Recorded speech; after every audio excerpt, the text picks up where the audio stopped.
Chief Officer Health here. Morning, Chair. Wilfred Nyagudi is my name.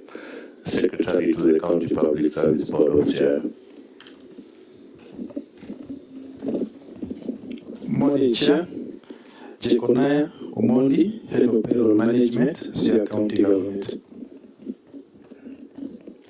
Good morning, Chair. My name is Lamus Omondi, Director Communications. Good morning, Chair. Martin Okwata, Director Supply Chain Management. Thank you, Chair. My name is Walter Okello, Chief Officer for Governance and Administration. Morning, Chair. Architect Olot Jared, Director Public Works. Thank you. I believe everyone has gone on record, with the exception of the media, so we'll proceed to the next order, which is administration of oath.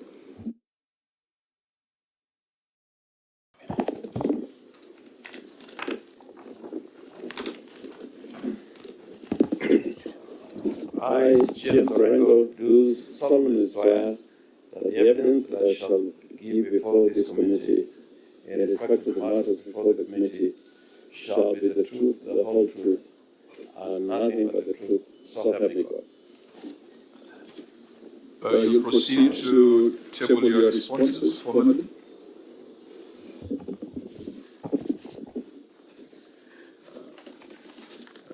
Mr. Chairman, sir, I hereby table the following documents before the committee.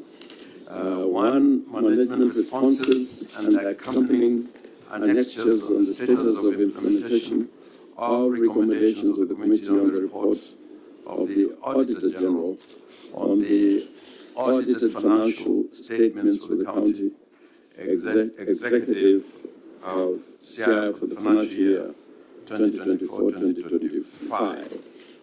Two, management responses and accompanying annexures on the status of implementation of recommendations of the Committee on the Auditor General on the receiver of revenue statements for the County Executive of CI for the financial year 2024-2025, and management responses and accompanying annexures on the status of implementation of recommendations of the Committee on the Auditor General on the County Revenue Fund for the County Executive of CI for the financial year 2024-2025. Auditor General, have you reviewed, because they were supposed to have been circulated to you 7 days in advance, and are you able to guide us? Thank you, Chair. We confirm that we are ready to proceed. Clerk of the Senate? Yes, Chair, I confirm that we see them within the timelines. Was there any fine imposed on the governor as per our resolution of 31st of March? No, Chair. Okay, so that does not apply. Fine. So we could start by finding out from the County Assembly what they've done to this report, but Senator Cherargei first. Maybe, Chair, the County Assembly can go and have a preliminary objection. Okay. Fine. The County Assembly Chair, could you let us know whether your committee has considered, debated, and made recommendations on the reports before us? Yes, we did. Okay. Maybe I'll just kindly ask you to stand, for you are in a bit of a blind spot. So when did the County Assembly of CI adopt your reports? 24th of March 2026. They were adopted by the House. Yes. Auditor General, were you involved in the interrogation of these reports by the Sia County Assembly? Yes, Chair, we were involved during the interrogation in February. Chairman, are you able to provide us with the copies of the report as adopted by the House and evidence of adoption? We gave a copy to the clerk. Which did not have evidence of adoption. Do you have evidence of adoption? I believe the practice is similar. In Parliament here, you have a stamp indicating the date it was tabled, the date it was adopted, but in the absence of that, you could provide us with a Hansard. We did provide the Hansard, but then given time, then we can do it. Okay, so there's some work. Your submission is that you did the work, you brought the report to the House adopted your report. Yes. We would be very happy to get a copy of your report formally tabled, and as well as the adoption, the evidence of adoption. And once we get that, I think on behalf of the Senate, we'd like to commend the County Assembly of Siaya for fulfilling its obligation as required by the Constitution. Primary oversight is done at the County Assembly level. The Senate does secondary oversight. And where a County Assembly has done some work on the reports of the Auditor General, I think the Senate steps in just to ensure that the recommendations are implemented without undue delay.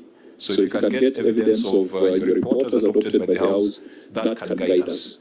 But that still does not stop the Senate from asking certain questions which are of interest to the public or which are still outstanding as per your report. So thank you, Mr. Chairman. And if you require time to provide that report, we'll give you time. Then we can refer to it when we're writing our recommendations. Thank you. But please pass our words of congratulations to your members of your assembly, and particularly members of your committee. Thank you. Fine. Now let's deal with the report of the Auditor General, what we must do as a Senate. Senator Cherargei. Chair, I hope you will bear with me for because it might take some time. One, Governor, I went to the answer of Siaya County Assembly, and from the letter I have, the contract that you have extended of Mr. George Odiambo Nyingiro, who is your finance minister, ends tomorrow at the first. You did extend 2 months. I have gone to the answered. There was a vetting and the report was tabled before the Siaya County Assembly. Mr. Nyingiro, who is your current acting CC of Finance, did not meet the threshold, and the County Assembly of Siaya recommended that he should not be appointed. On 2 bases. One is under section, I think, 35(2) of the County Governments Act. He must meet a certain professional field to be a CC at that point. Number 2, he was acting while he was a substantive minister of roads, CCM roads. Then you appointed him acting as CCM Finance. Subsequently, in that report, in the answer of Siaya County Assembly, you have appointed somebody substantively as the CC of roads. Then you went ahead and appointed Nyingiro as acting CCM of Finance. Yet, and you are a stickler of rule of law. The county approval process is that before you appoint somebody acting, you must meet the same standards of an appointment to any office, especially under the approval process. One, the interesting story is that under Section 35, you are not supposed to give somebody acting more than 6 months. And what is the story behind? Because the County Assembly of, through the chair, rejected the appointment in the vetting process after the report they tabled of Mr. Odiambo Nyingiro as your finance CCM. It is his last day tomorrow. Why is the CCM of Finance, who enjoys substantive under the PMF Act and has a lot of role, be acting for that long? And why Nyingiro, who does not meet the threshold of the County Government's Act of Section 35 and the approval process of the law? Chair, finally, because I've seen the letter, Governor, that you wrote on, which was part of a bundle of documents that is in the answer of the County Assembly that you wrote on 29 May of 2026, extending the contract from the previous contract when he was CM Roads. Now you have given him to act finance. What is the story behind it? Because it doesn't look neat and decent, yet it was possible to have somebody substantively in office. And why Mr. Nyingiro does not meet the threshold of the law? I yield back, Chair.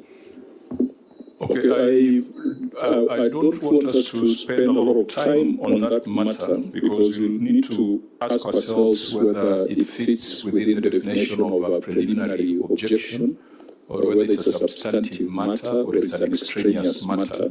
But I think to be fair to the Senator, maybe Governor, your response, and then we can give guidance on how we are proceeding. One, the County Assembly has written to the Senate. A copy of that letter has been sent to me and the Speaker. I am waiting for the Senate to call upon me substantively, if they do, to respond to that letter from the Speaker.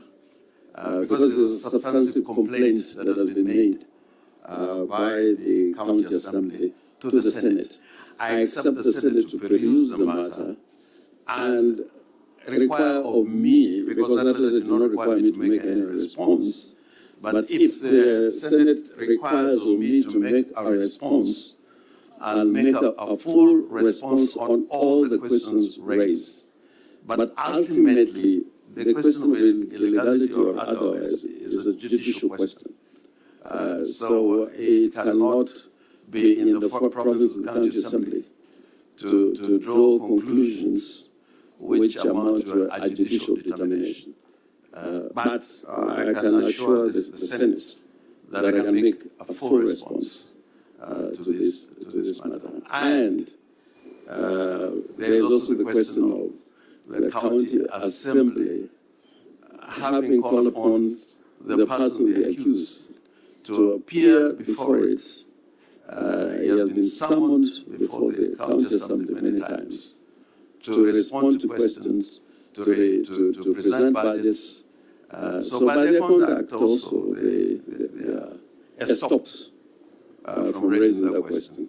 But I plead that this is not the kind of question you can raise from the floor and expect a response when there is a substantive complaint. So there is a substantive petition to the Senate on this matter? By way of a letter. By way of a letter. Chair, I think my raising of this objection is not in idle. You and me know the importance of CCM finance under the PMF Act and Section 35 on the roll. So my only concern, apart from which I am not aware, because maybe we should say which committee was referred to, I am not aware, but looking at the answer, was my only concern, Chair, on several occasions, all people who have appeared, witnesses, all substantive officers. My only concern as DCM Finance is acting. And you know me, the difference between acting and substantive in office. Outside the legal jargon and the politics around it, because this is the first time we are having a CCM appearing before this committee in acting capacity, which we have never done before. Even a clerk of a county assembly, we have even set a precedent that if a clerk of county assembly, of course who is executive, appears and is acting, we rarely entertain that presentation. So my only concern, can I? Okay, Senator Sifuna, So you said something that I don't think is accurate, Chair. That there has never been anyone appearing in acting capacity before this committee. It might be my last day on the committee, but I do recall on several occasions we have asked governors sitting there why certain people have been in acting position for a long time. So, in as far as that is concerned, Chair, I think that's inaccurate. And secondly, we have insisted that the person who bears primary responsibility when it comes to oversight is the governor himself. He sat there and is ready to, go through this process, so that any other person in his team who might not, whose face Cherargei might not like, is really not relevant to the conversation, in my view. For as long as the governor is here and is able to answer questions regarding the utilization of public resources in CI, I respectfully propose that we go to the substance before us, because you can see these documents are quite voluminous, Chair. I know it was a point of order. Could you just run this up, because you're already Chairman, before we proceed, sir? Yes. So you recall that it's on record that County Assembly of Cherargei appeared before your committee, and the person who appeared as the accounting officer was an acting clerk. not the substantive office holder. I remember raising that issue, and you ruled as the chair that even a person who is in office acting, as long as they have appended a signature to the documents before us, we will proceed to entertain and hear the substantive issues. I'll plead with my friend Senator Cherargei, who is a lawyer like me, that we look at the substantive issues that are before us, other than looking at the technical aspects, because the people of CI are really not interested in these other diversionary issues. They want to know whether the money that was sent to CI has been expended for the benefit of the people, and whether there is value for money. These are the things Chair will not help us add value to the people of CI. Thank you. Senator Cherargei, please just wind up. I also believe the people of CI would want the rule of law being upheld. It doesn't mean that it should not be upheld. Finally, Chair, the reason we do these meetings is not in vain. In as much as we want to look at the numbers, we must look at the functionality of governance structures within an organization. Say that the role of county assembly will play the primary oversight and the executive the implementer must be looked at. So the position we have made before, and if my memory serves me right, I know Sifuna is saying his last day might have missed this memo, is that the role of a CCM finance is so critical because he even supervises the entire finance department. So if somebody who is acting can be moved, if we have sanctions or directions as a committee that will be implemented, how sure are we that it will be implemented? So, Chair, it goes beyond the numbers. It is about the rule of law and functionality of governance structure. Thank you, Senator. Clerks, please confirm, just check and confirm whether there is a substantive matter escalated by the County Assembly to the Senate. Our standing orders allow communication from County Assembly to the Senate and vice versa. If there is such, then we can handle it within the relevant committee.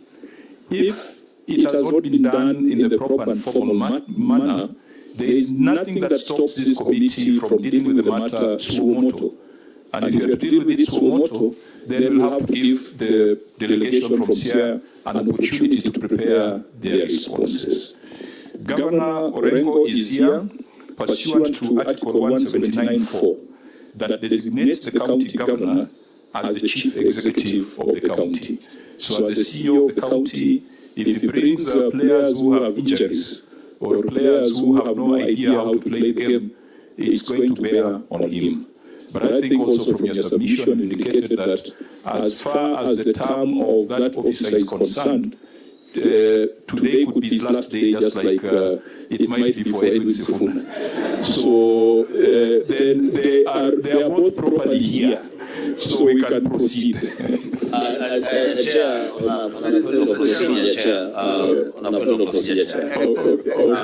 except for Senator Edwin Sifuna, there are so many last days. We'll start calling him the cat. And Senator Governor Orengo knows very well that our standing orders prohibit us from anticipating the debate. The issue is whether this is the last day for Sifuna or not is not yet determined. Let us wait after I withdraw, and Senator Sifuna must also withdraw. He's the one who went on record as such. I think, members, let's proceed. Let's go down, let's get down to the business of the day, and let's ensure that also the politics that is happening outside there does not find its way into these financial statements. We will start with the report on the county executive.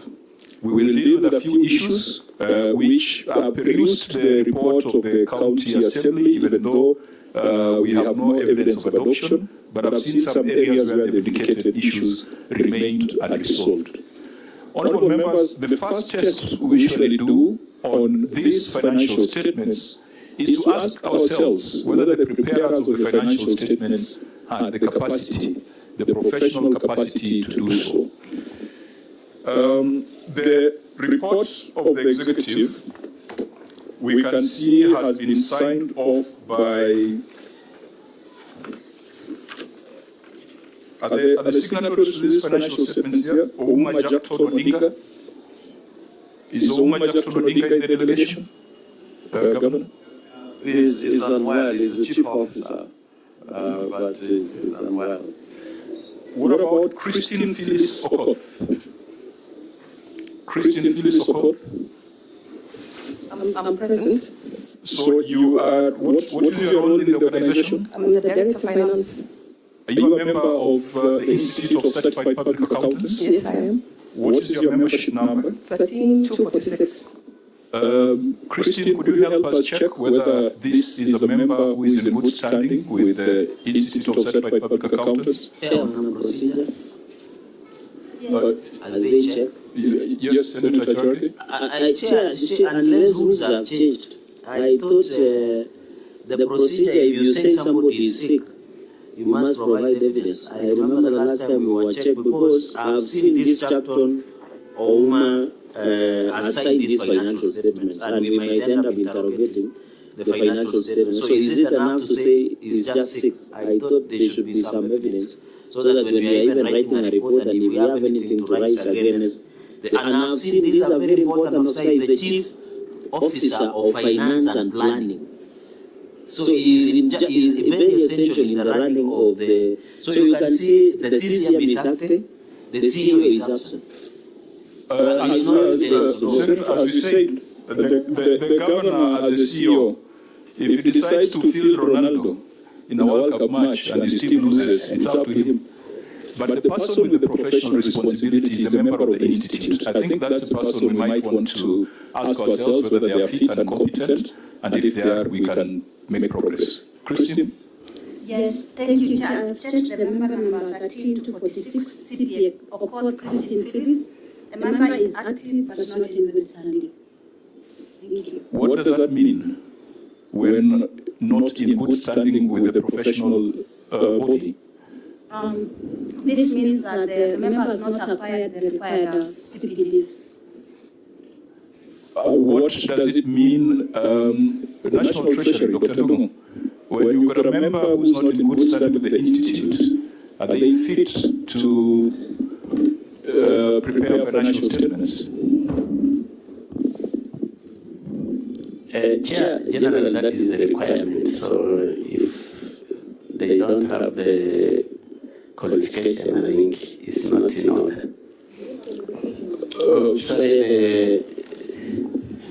The CPDs, because what normally happens is that the CPDs are attending the Why are we assuming it's because of CPDs? I think it's for them to tell us why they're not in good standing, because it's a bit speculative. Senator Chair, we have been told that it is a CPD, just confirm, because I'm also a member of a profession, and I also attend my continuous professional development courses.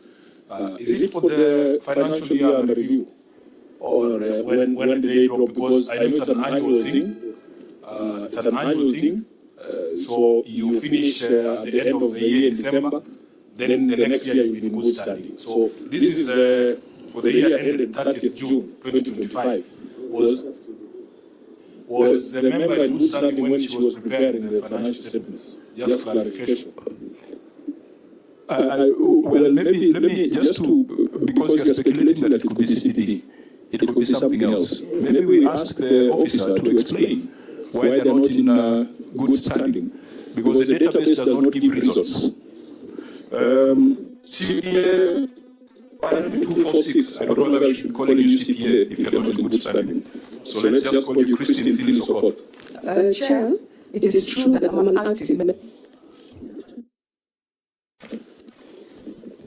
I'm an active member of ISPAC, but for the continuing professional development, it's what I've not completed because we have 3 years to be in good standing. So the 3 years starts 3 years back, so we still have up to the end of this financial year. So currently, next week, I'm attending a course. I'll be able to get my 20 points, 20 CPD points. Then there's an annual seminar for also another 20 points. So I'll be able to still be in good standing by the end of this financial year. So it's 3 years back. Now, those explanations you'll make to ISPAC, because you'll make a referral to ISPAC to take disciplinary action on a member who is signing financial statements and is not in good standing. I think the simple English word for that is that you are a quack. So we refer this matter to ISPAC. Senator Sifuna. Chair, maybe the representative from, she's from ISPAC, right? Can you explain something to us? No, Christine is from ESCC. Oh, sorry. Our member from ISPAC, I think, was redeployed, but you can ask. I believe Dr. Lungo is a CPA. Yeah. So I think from the legal profession, and the governor knows this, there is a different practice that if you do not get your CPD points, you will not get a practicing certificate for the current year. I don't know what the practice is with them.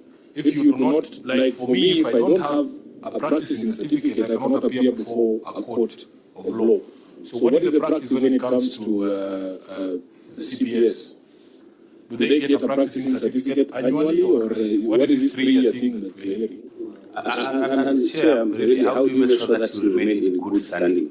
Do you have to wait until you are in bad standing, then you start looking for CPD points, or you can still update continuously? And if that is the case, then why did the CPA update before then you are rendered to be in bad books? Chair, I think we are ring-fencing Dr. Ndumbe because I thought also professional misconduct can make you not be in good standing.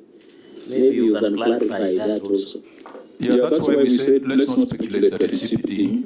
Those explanations can be done before ISPAC. They are the ones who know why the members are not in good standing. But to the question raised by Senator Sifuna, either Treasury or Auditor General, you can respond. What happens? They are both regulated professions with more or less similar licensing arrangements. I have an issue. Once, with advocates, once you're in the role of advocates, you are an advocate. But if you do not take out a practice certificate, then you cannot appear before a court. That does not mean you are not an advocate of the High Court of Kenya. So we need to draw that distinction that can somebody who is in the role but who has not taken out a practicing certificate is not required, can be held to be of no good standing. So I think it's not a matter that we can draw conclusions. I think we need to look at it properly instead of drawing conclusions which may not reflect the actual practice by accountants, so to speak. No, we will not draw conclusions. We will refer the matter to ISPAC because they are the professional body. But as you said, you could have gone to law school and all that, but without a practicing license, you can't appear before a judge or a magistrate. The same thing in accountancy. If you are not in good standing, you are not competent to sign off financial statements. We raise this not because we are petty. We raise this because we are seeing a distance.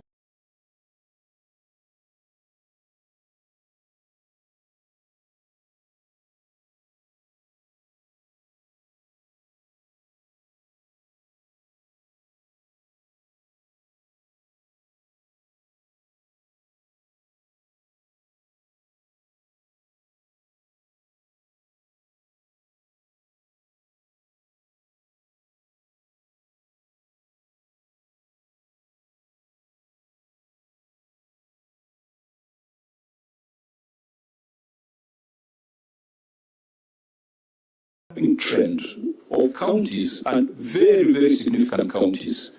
And this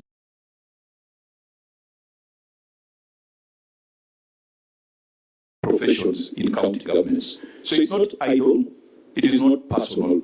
And I think it's a bit of a disappointment that this week Kisumu County had a similar problem, and now Siaya has a similar problem. So we are not drawing any conclusions on that officer until they're subjected to the relevant processes by ISPAC. So I don't know whether you want to say something to close this matter for us to make progress. Chair, I wanted just to mention the question by Senator Sifuna about the CPDs. These are annual.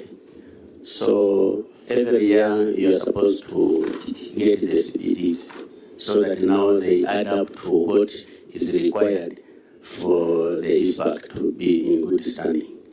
I think that is what I wanted to clarify. Chair, maybe for us and the county governments, this committee can advise the county governments to advise their staff who are the CPA holders or other professions to be, getting their certificates yearly as required by law, so that we cannot challenge them, or maybe they cannot be challenged as far as what they are doing in those counties are concerned. Thank you. Yesterday we resolved we are writing to ISPAC to do an advisory to the Senate and to all government entities on the suitability of persons who prepare financial statements. And I think we'll call ISPAC and have that conversation because if you have the right people preparing financial statements, then we are going to have fewer financial issues. And I think when you come to the Senate, we'll be discussing much more productive things. Honourable members, in this report, there are about 4 issues that are cross-cutting. Very many paragraphs on human resource, and perhaps Senator Cherargei's earlier objection is pointed to the HR problems there. There are about 3 paragraphs on trade payables. There are paragraphs on procurement, paragraphs around governance, internal audit and legal department, and several paragraphs on projects. I wanted to suggest that we start with the paragraphs on trade payables, pending bills, because that is about the lives of service providers and employees in CIA. Auditor General, could you just, the 3 are related. Are they related? Because there's a debt to revenue ratio that you have queried under paragraph 23. Then there are specific numbers that you have highlighted: long outstanding trade and other payables, and unconfirmed pending bills. Unconfirmed pending bills, long outstanding trade and other payables, and the debt to revenue ratio, non-compliance with regulations. Can we find a way of dealing with them together? Because they all point to the same note in the financial statements. So maybe just read, start with the first one, unconfirmed pending bills.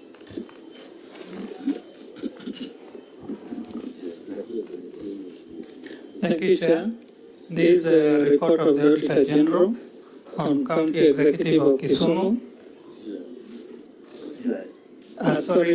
County Government of Siaya. Basis for qualified opinion, paragraph number 5. Unconfirmed pending bills. The statement of financial position and as disclosed in Note 32, the financial statement reflects a balance of Kenya shillings 1,889,967,165 in respect of trade and other payables at then the year end. However, the amount includes Kenya shillings 14,925,862 in respect of provision for security and cleaning services, which was not supported by local services orders, LSOs, inspection and acceptance reports, job cards for cleaning works done, and work attendance register. In the circumstances, the accuracy and completeness of account payables balance of Kenya shillings 14,925,862 could not be confirmed. Okay, Governor, as is the procedure, you will read your response and maybe just point us to the page where it is. The response is on page 6. The audit observation is duly noted. The amount of additional is 14,925,862, included in the trade and other payables, that is in note 32, relates to pending bills for security and cleaning services. These bills are properly supported by the following documentation. 1, flag for security services, approved local service orders or LSOs, and inspection and acceptance reports. 2, regime cleaning services, approved local service orders and job cards for the cleaning works performed. 3, anchor security services, approved local service orders. The contractor for the provision of security services provided a list of work attendance sheet, which was not verifiable and could not be confirmed and paid. Implementation status. The pending bills totaling shillings 14,925,862 is supported by LSO and job cards and inspection and acceptance. And these are found in National number 5, copies of approved LSOs for flag for security services, together with inspection and acceptance reports, LSOs and job cards for regime cleaning services, and LSOs for anchor security services. These annexures are found in volume 1 of our bundles, an extra to this report. Auditor General, this was an issue of just accounting for the 14 million. Are those LSOs and records referred to by the governor, do they explain the 14.9 million? Thank you, Chair. We did verify, however, payments of 9.3 million payable to Anchor. Did I mention the name? Yes, yes. Payable to Anchor Security are not supported with the attendance registers, and then the invoices are not well linked to the LPUs. Thank you. Okay, did you point this to the entity when you are doing reviewing the responses? Yes, Chair, we did. Fine. Governor, the payment to Anchor Security Services, you say that is 9 million. It's approximately? Yes, 9,354,861. So, Governor, we need to close that gap. Anchor Security Services, their payments, the Auditor General says that there's still a problem. Not supported by attendance sheet, and the invoices, the auditor says, do not seem to be linked to the service provided. And we have noted as much in our response that the contractor for provision of security services, that's Anchor Security Services, provided a list of work attendance sheets which was not verifiable and could not be confirmed and paid on the basis of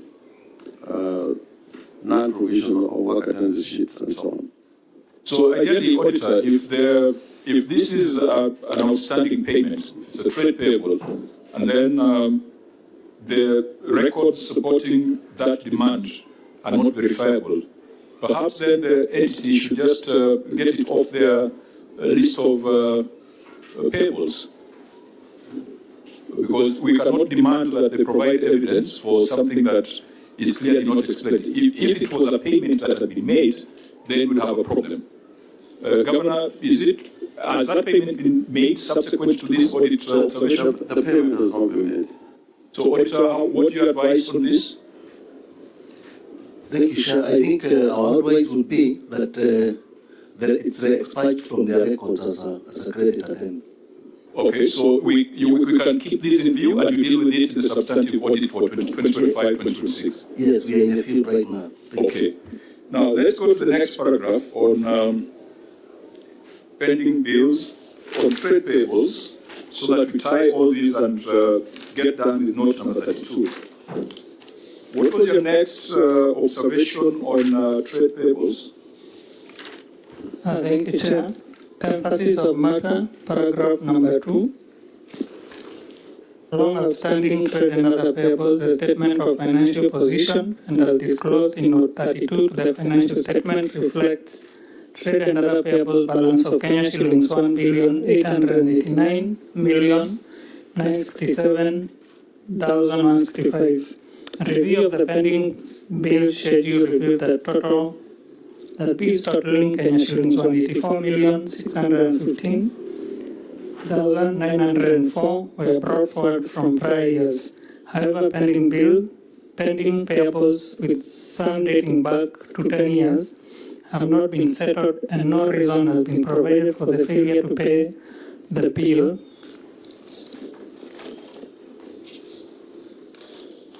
Contrary to Regulation 41(2) of the Public Finance Management County Government Regulations 2015, which states that debt service payment shall be first charged on the county revenue fund, and the accounting officer shall ensure that this is done to the extent possible that the county government does not default in debt obligations. Further, failure to settle the bills during the year to which they relate distort the financial statements and adversely affects the budgetary provisions for the subsequent years as they form a first charge. Governor, your response? Yes, my response is as follows. Out of the total of long-standing trade payables of Kenya shillings 184,615,904, a total of Kenya shillings 51,895,414 has been settled, leaving a balance of Kenya shillings 92,764,523. The long outstanding trade and other payables, that is note number 32, largely relate to bills brought forward from prior years. The accumulation of these long outstanding payables, some dating back to several years, is mainly attributed to delayed exchequer releases from the national government and realized on-source revenue and overall budgetary constraints experienced during the period.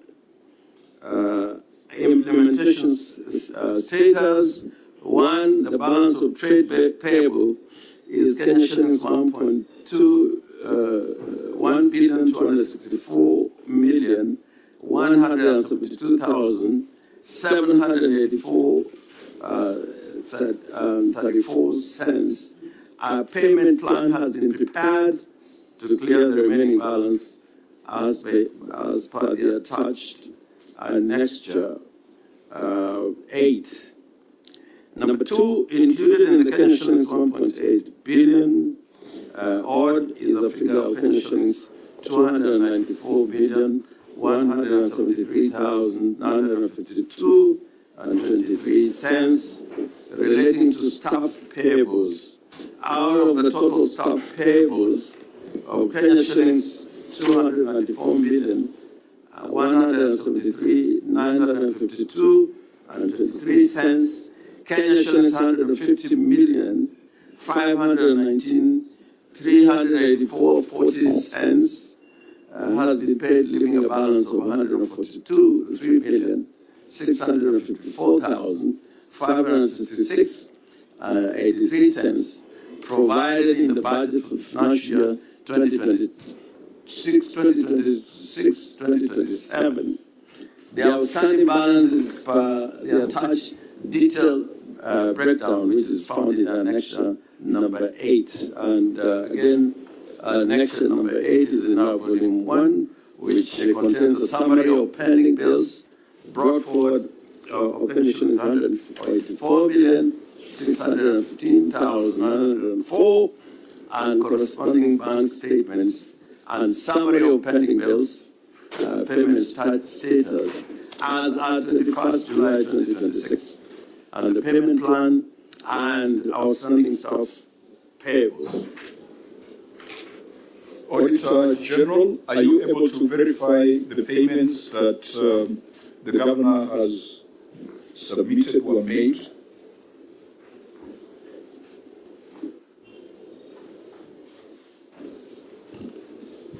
Thank you, Chair. We verified the balance of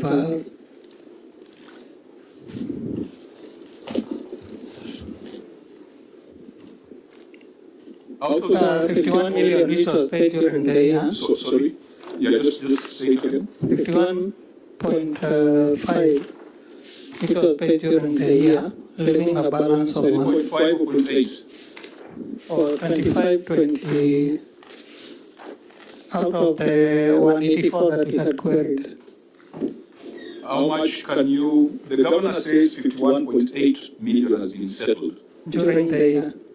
So out of the 184. Does that correspond with the analysis? Yes. Okay. But now the bigger picture is on the global figure of 1.8. Now let's go step by step. So leaving a balance of 92 million. Now, honorable members, if we go to note number 32, we are able to see the aging analysis of trade and other payables. Over 3 years was 32 million, 2 to 3 years was 41 million, 1 to 2 years was 110 million, totaling to the 184 million cited by the Auditor General. Governor, could you let us know whether the 51.8 million affected the debt over 3 years or the debt of between 2 and 3 years, because there's an aging analysis there for us to confirm that we are settling it on a first charge basis. I think I'll look at the long annexure that is contained from page 8, volume 1, annexure number 8, which runs from page 188, and is more than 100 pages. One can be able to glean out the details that the Chair is asking for.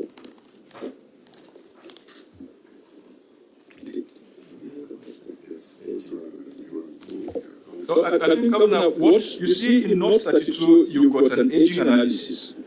Now, because you're not doing the audit today, what we want to find out is, having settled 51 million, how has it affected the size of your debt older than 3 years? Did it clear the debt over 3 years? Because that 59 is greater than the 32 million there. Or is it that you settled current debt? Because if you go to the schedule under Annex 8, we are still seeing a listing which has 2018, 2019 as outstanding. Page 189 of your Annex 8. I think row number 2, row number 3, row number 2, or Jande Enterprises, financial year is 2018. Amount outstanding is that 1.2 million. Row number 3, Cloud9 Cleaning Limited, financial year 2017. Maintenance of Nyangor Wadore Road. Amount outstanding is 687,800. The concern of the Auditor General is that you have debt that is older than should be still in your books. You are paid 59 million, but in your schedule, we are still seeing outstanding debt of 2017 and 2018. So that is the question whether your 59 million prioritized the older debt on a first charge basis. And your officers should be able to just summarize and tell us how that debt has moved, having paid 59. Chair, the 59, you will find it's most current. The older debt in relation to previous audit question number 5, most of those old debts supporting documentations are quite lacking. The majority of them are not verifiable. And we've seen some going from 2015, 2017, 2018, 2019. So most current is for the 59. So why are you carrying it as debt when it is not verifiable? When the courts gave you the leeway to use internal audit and whatever processes to establish your real stock of debt, when the accrual reporting now recognizes debt in your, I think debt now goes in your what's the name of this statement? In the statement of financial position. It is now taken as a liability. It goes into your balance sheet. In the past, it was just a disclosure. So why would you bring into your balance sheet numbers that are not verifiable? What is your plan to verify and close and say, this we shall pay, this we shall not pay? I know the amounts are not very huge compared to what we have been seeing in other counties, but there needs to be a commitment. We've got a pending bills committee that is examining all these debts, and we are waiting a report, particularly on these old debts, because as you rightly point out, their verifiability is in question, and some of them, the creditors are demanding but without documents, but some of them, the creditors are not demanding. But I think we need to undertake a scrutiny that is accurate and conclusive, and that's why we formed a pending bills committee to deal with this matter, and its work has not been concluded. But did it have a definite timeline? Yeah, but we are hoping that in the next 2 months we'll complete the exercise.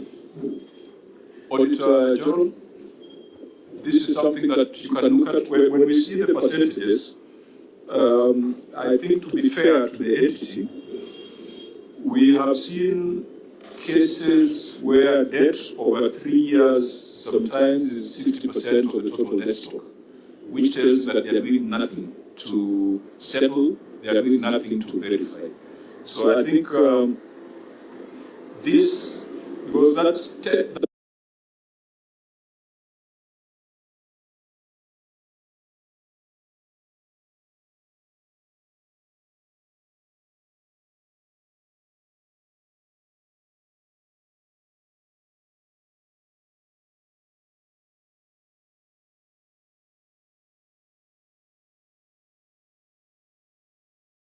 was 10%. 184 was 10% of the total debt, which was greater than 1 year.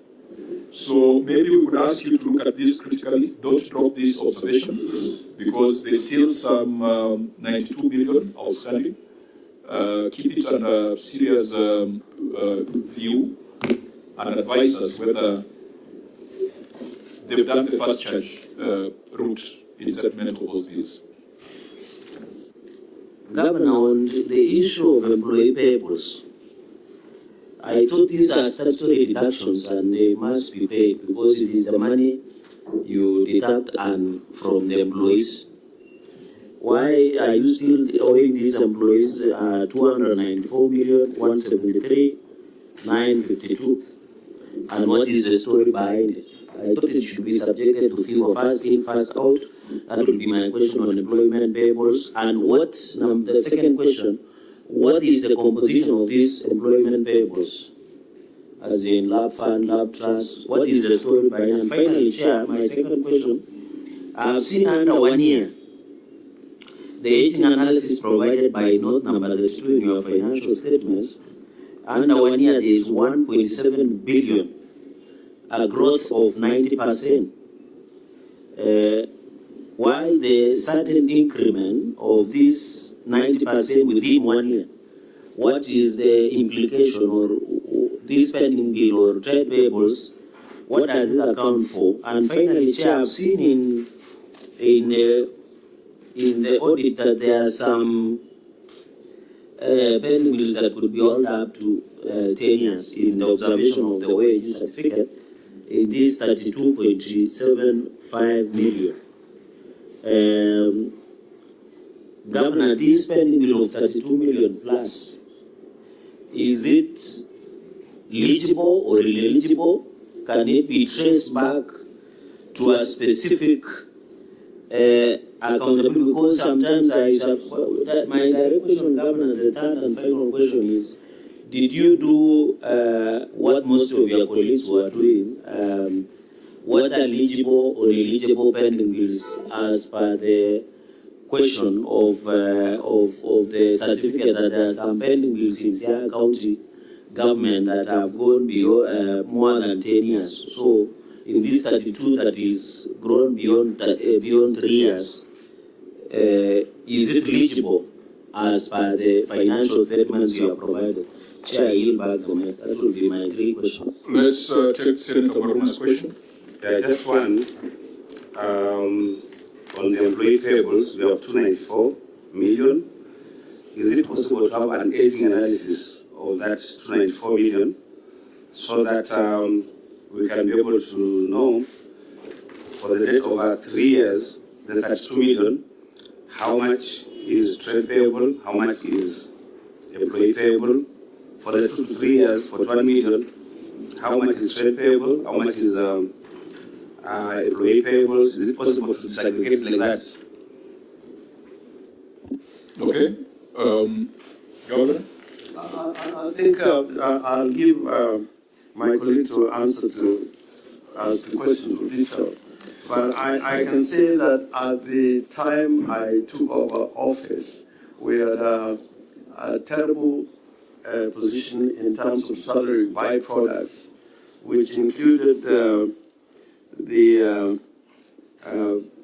statutory deductions. Some of them were contributions by staff. Some of it was VAT and pay as you earn. NSSF, we had huge figures and paid salary byproducts. But over the years, we've taken the position that salary byproducts must be paid, and that necessitated dealing with the arrears, but making sure that currently there are no salary byproducts that are not paid. The mechanisms that have been set by the Treasury now actually make it impossible for salary byproducts not to be paid when salaries are being paid. As to the aging, that can be done. We can be able to do an aging analysis as indicated by Senator Marwa. But let me see to... Okay, proceed. Chair, on salary payables, the 294, as of to date, we already paid 150 million, and we are left with a balance of 143. And one of the huge debt that is still outstanding, it is the fund local authority. It's a debt of around 44 million. This we inherited. We have been reducing it year by year. We inherited around 75. Now we are at 44. And even for this financial year, we have budgeted around 20 to 30 million to be able to pay. This is from 2013.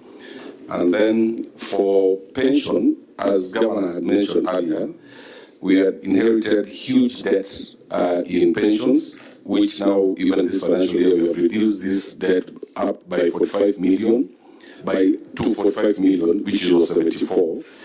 And the other huge one was insurance deductions, not the SACCO deductions, the 27 million, which we have also paid, and now we are having an outstanding of 13 million. Now, to cure this in FY 26-27... CC, where are you reading from? Sorry? Where are you reading from, those numbers, so that you can follow? Are they in Annex 8? And if they're in Annex 8, which page are they on? He has said, Chair, in addition, out of 294, 44 is attached to municipalities. That is main 250 million. So can you segregate? Yeah, is that here? Yes.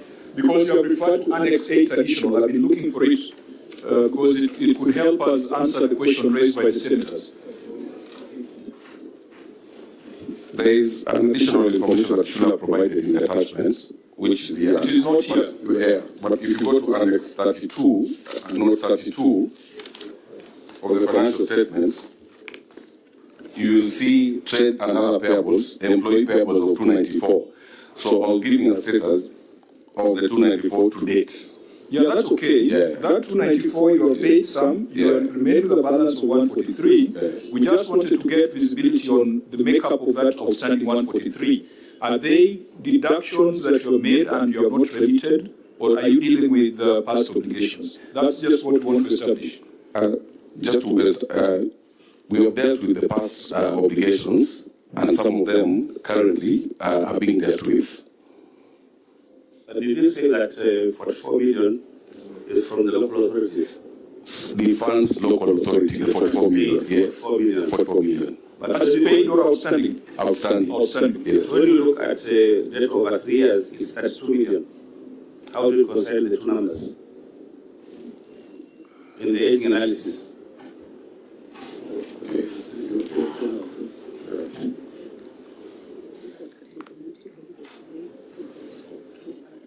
Yeah.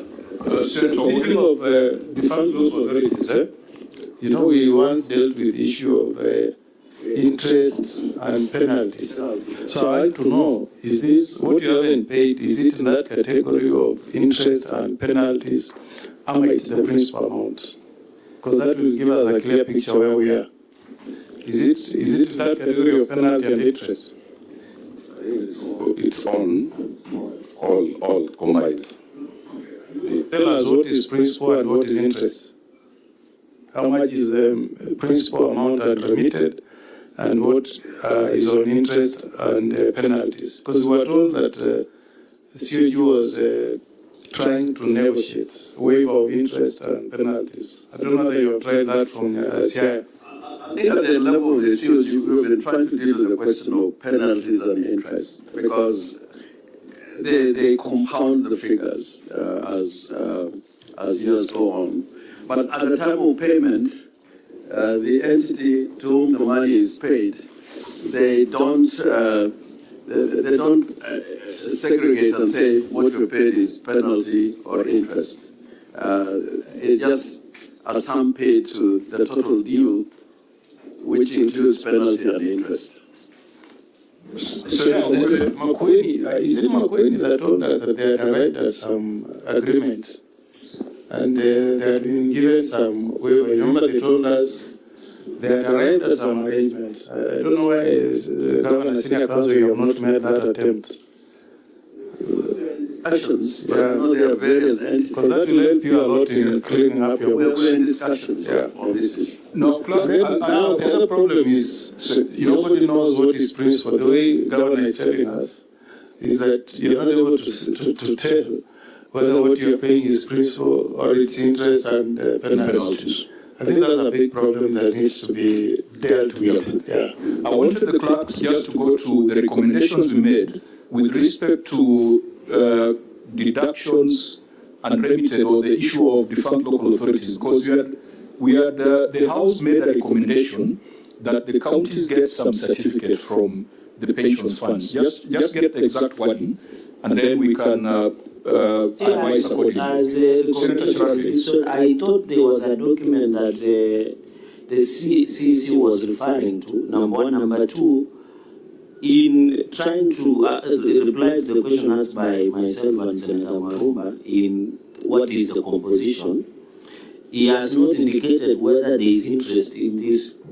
So I thought that should be clear because he only mentioned that 44 million was accrued in the defunct municipalities. So these 250 million, before we go for the recommendations of the certificates that we require, and he was reading a document, maybe you can give direction on that so that we can know the composition of the trade employee payable. Yep, so we want to, Clerk, you have the wording? You just read the wording and then we go back to the CC. The committee recommended the following. 1, all county governments must provide a certificate of compliance from the country's pension schemes as proof of payment or non-payment of previous year's budget pension reductions to the control of budget before release of funds. 2, All county governments and their entities must prepare and approve budgets that are consistent with the repayment plans. As a precondition for approving budgets, the COB shall ensure that budgets incorporate the agreed repayment plans prior to approving county budgets. Furthermore, the COB shall ensure that the provided budgets are used for the intended purpose. 3. A county executive with a pension debt of 300 million or less shall repay the pension debt within one financial year, effective financial year 2025-26. The last one, a county executive with pension debt of 1.5 billion and below shall, with effect from the financial year 25-26, make annual payments of at least Kenya shillings 300 million per year over a period of 5 years or until full settlement, whichever comes first. Did we make specific recommendations for Siaya? Because I remember the governor appeared, but we didn't. No, for Siaya we didn't. So they are subject to the general observations that we made. Yes. We adopted the auditor's report as is. So it means that these specific recommendations need to go out to Siaya so that at the next appointment they should be able to show us the certificate of compliance from those pension funds, the payment plans, and the agreements that they've come up with from the pension funds. And you will still go back to the issue of the breakdown. The question raised by Senator Mogany is it's a double-edged sword, because that interest has been factored in the actuarial valuation in the pension funds. So if you go to negotiate to waive it, you're also affecting the funds. So it's a very dicey situation where we want the county governments to pay less, but the less they pay, the less the employees get in terms of pension benefits. So I think it's something which the chair of COG sat here and said it's a crisis that needs to be dealt with. And we all agree that those are the engagements that the Senate wants to have with the COG, not those other extraneous matters. So let's go back to the details. CC, do you have the details of that 143 million? Chair, yes, we have, but it is not appended to the exhibits. Has the Auditor General had visibility on it? No. So it means we cannot take it because we are not doing the audit here. Auditor General, was there any paragraph where you flagged unremitted deductions in Siaya? Did you test whether the current practice, whether they are deducting and not remitting? Because I heard the CEC talk of some insurance premiums, etc. Are those for the current period, CEC, or those are for the past period? Chair, those are for the past period. For the current period, it is impossible to... All deductions have been remitted? Yes. Auditor General, is it something that you tested? Yes, we did, yeah. And you can state, you can give us the assurance that all deductions have been remitted? Yes, we did. We confirmed during our compliance audit and final audits. The CEC is saying that now it is impossible to deduct and not remit. Maybe it can be a learning point. How are you doing it? Because other counties are deducting and not remitting. Maybe, Chair. Yes, Dr. Ndo? I just wanted to comment on that. We have rolled out a system, the Human Resource Integrated System, where the payroll is attached to the IFMIS. So that's why they are saying you cannot, because the statutory deductions are directly deducted from their payments. But that started in which financial year? From April 2026. April 2026. I think that is, yeah. So we'll see that in the financial statements for the next cycle? Exactly. Okay. Senator Gataya, please go on record. Thank you, Chair. My name is Senator Mwenda Gataya, Mumbai, member of this committee. Karibu, Senator. I also have communication from the Senator Siaya. He's chairing an energy committee meeting and discussing things that are of relevance to Siaya County. I think they are meeting the nuclear, I don't know whether it's still called nuclear. It used to be called nuclear when that gentleman was there. It's still nuclear. I think they're having a conversation on the nuclear projects in Siaya.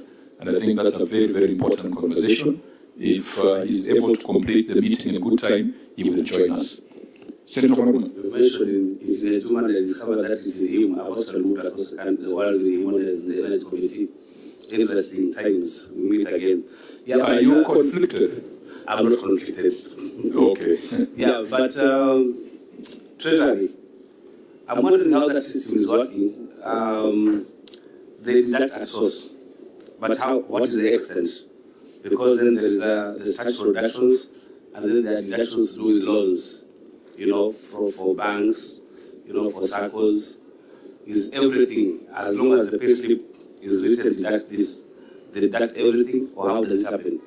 Or it's only for the NSSF, SHA and so on?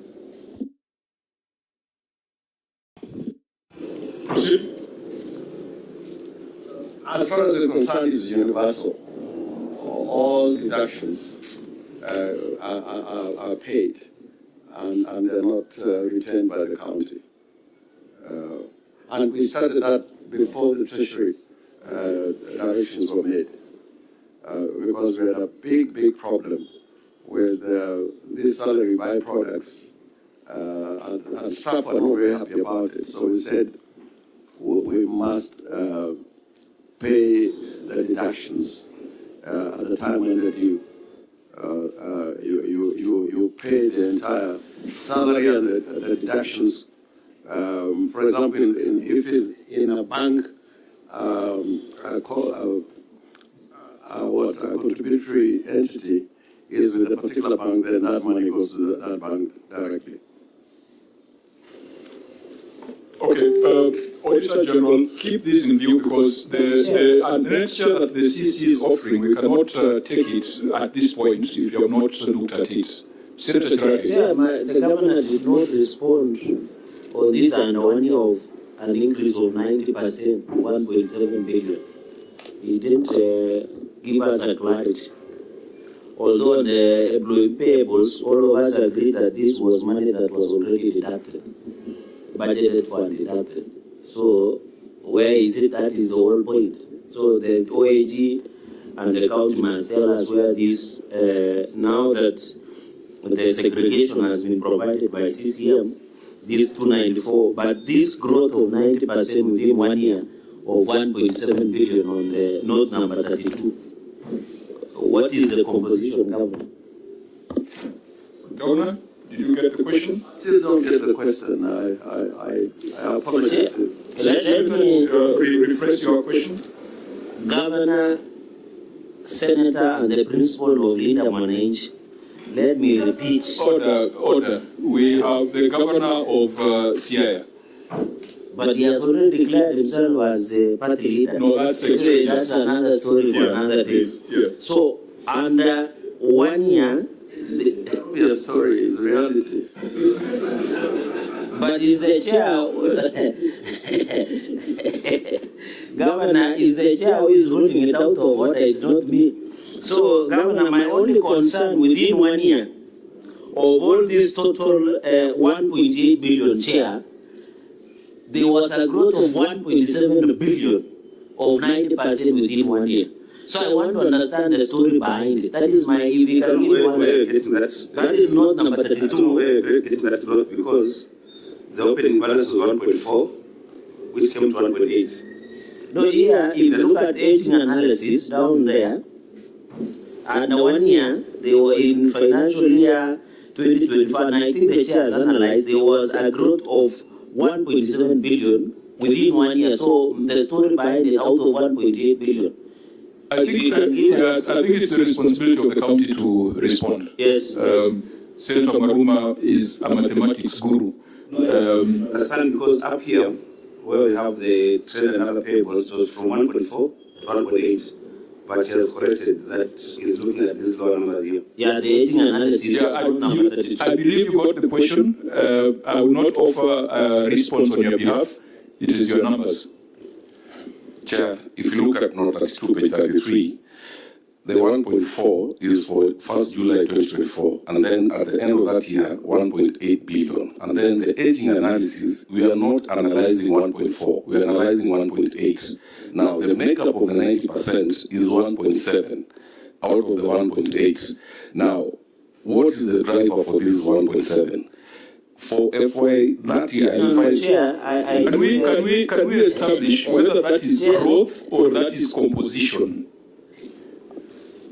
Chair, that is composition. What is the composition of the 1.8? Fine, so it is not a 90% growth. It is not a 90% growth. Why is it difficult to provide that explanation? But in the analysis, it says under 1 year. Chair, can you look? Under 1 year, it was 90% a growth of 1.7.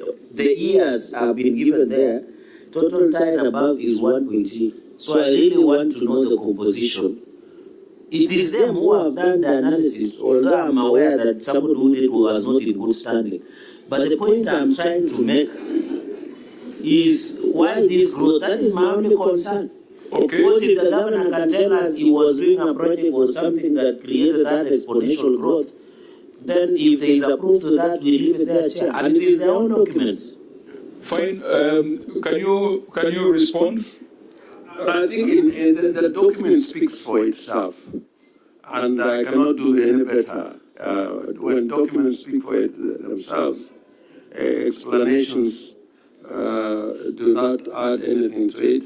My understanding is composition, like under 1 year, debt of 1.7 billion was 90% of the total sum of 1.8 billion. It was not growth.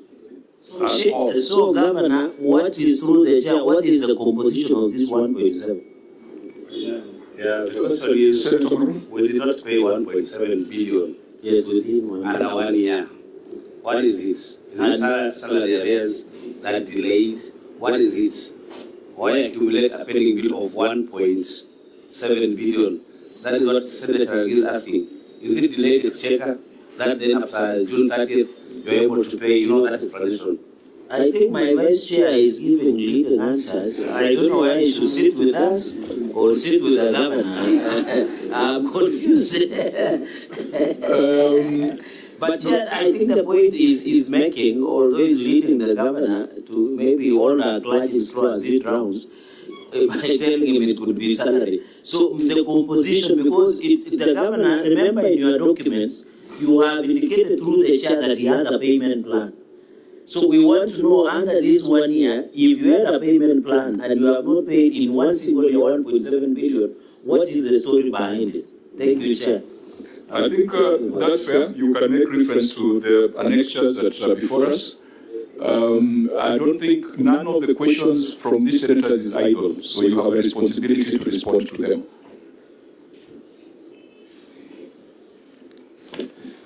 Chair, of the 1.7 billion, at the end of that financial year, you will find we did not receive the checker as of end of June. So it flowed into July. So heavily, the 1.87 is recurrent non-staff and development projects heavily. And then for that financial year, we had OSR that we were not able to meet, and hence the composition of the 1.7. Do you have that information now? How much was the exchequer that was released late? Is it possible for you to give us a figure now?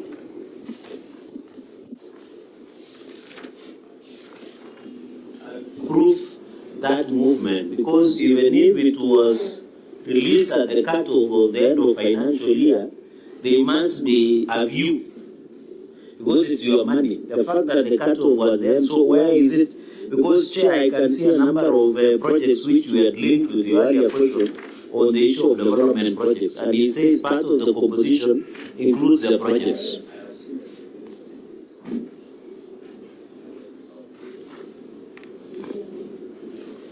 Chair, if you look at Annex 8, and then there's also additional Annex 8.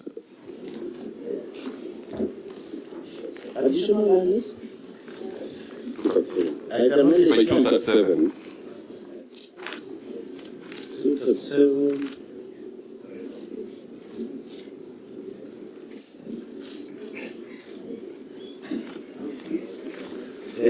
We are there.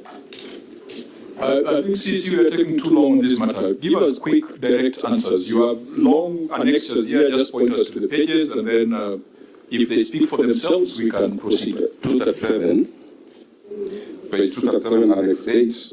And then there's a summary. We have put there under 1 year, the total pending bills was 1.7. Total amount paid to date is 573, 898, 967. Outstanding balance is 1.1. That is the 90%. So page 237, Annex 8. Is that the document signed by, who are the signatories to that? Enoch and Cornell. Okay. Senator, Yeah, but just a minute, Senator.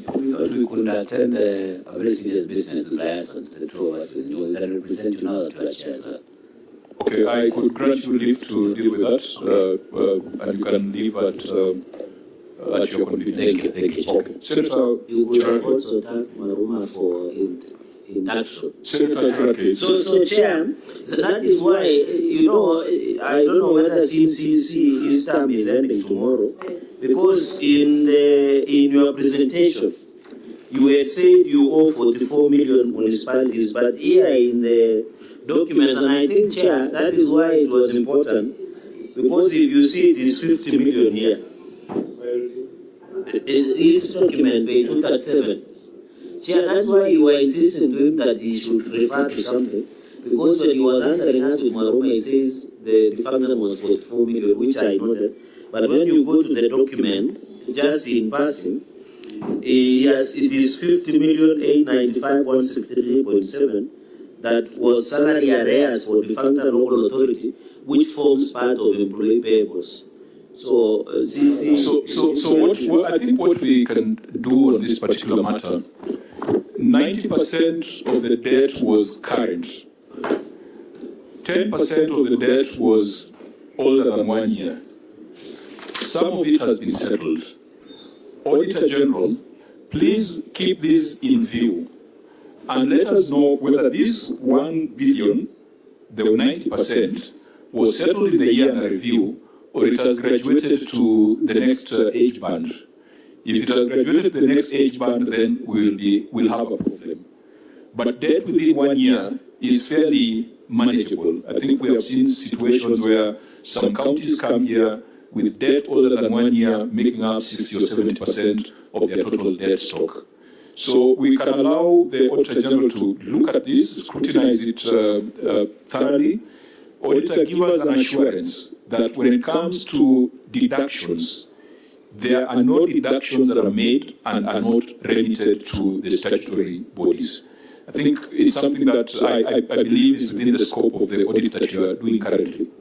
That is true, Chair. It was one of our subject matters during our audit, and it is still our subject matter. We are checking that all statutory deductions are being remitted in time. And if indeed we find any this time around, we are still going to report on it. Thank you, Chair. So members, Senator Maruma, finally? On what Senator Cherargei was referring to, the 50.98 million, there's a figure down there that amount to 86.5. I think that's how you're getting the 44 million. The only issue that is still pending is that when you get 44 million, it is not tying up with the figure of 32 million. They are varying. So we need to know which is which. Okay, so let's keep this matter in view. Let's proceed to the other cross-cutting matter, because the third one is just the debt to revenue ratio, which stood at what percentage, Auditor General? Chair, the ratio stood at 27%. Against a baseline of? Against 20%. Against 20%.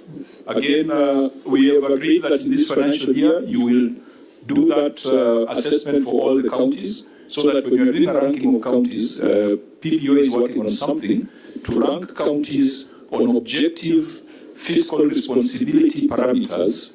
We are able to see where CR sits in the 47 counties. And I think we've also seen very, very bad debt to revenue ratios, 60, 70%. So CI is at 27%.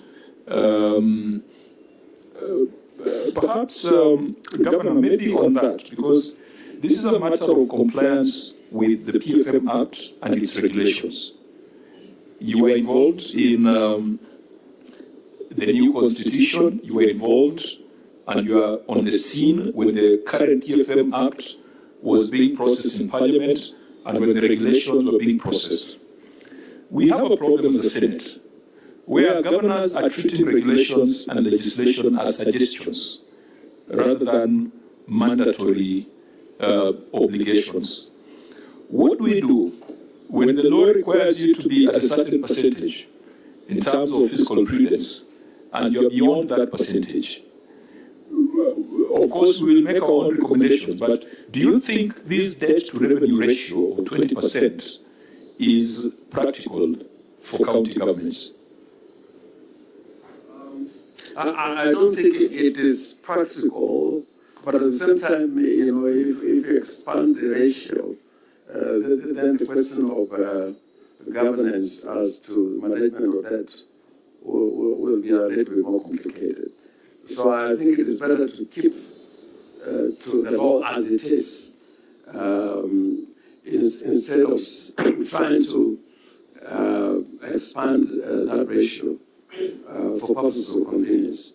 Because debt, even at the national level, management of debt has become a very big problem.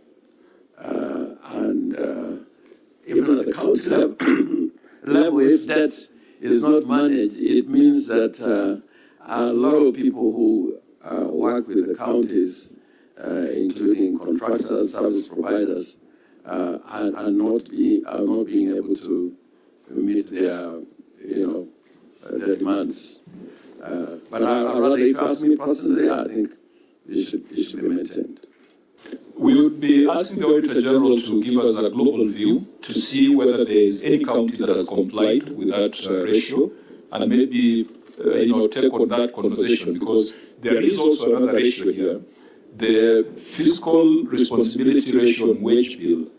The auditor indicates you are at 43% employee costs to total revenue. But if I recall the last time you were before this committee, you were below 40%. It seems to be growing. Auditor General, is it growing, this wage bill to total revenue? I thought Siaya was one of those counties that was still in the 30% region.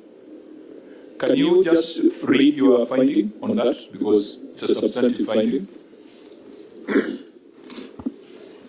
Thank you, Chair. Report on lawfulness, paragraph number 22. Non-compliance with fiscal responsibility on wage bill. The statement of financial performance and as disclosed in note 9 to the financial statement reflects employee cost of Kenya shillings 2,975,810,506, representing 43% of the total receipts. Amount of Kenya shillings 6,958,101,730. This was contrary to Regulation 25(1)A and B of the Public Finance Management County Governments Regulations 2015, which requires the county government expenditure on wages and benefits for its public officers shall not exceed 35% of the county government's total revenue. In the circumstances, management was in breach of the law. Governor, what was your response to that? Yeah, maybe I needed your guidance, because looking for basis for qualified negligence in compensation of employees and reconciled salary arrangement payments and supported payment for insurance, the one you have indicated, why don't we combine also that we handle on lawfulness and effectiveness, because all of them are related to the issue of employee compensation. Yeah, we'll deal with the HR issues. This then is the entry point. Let's get the governor's response.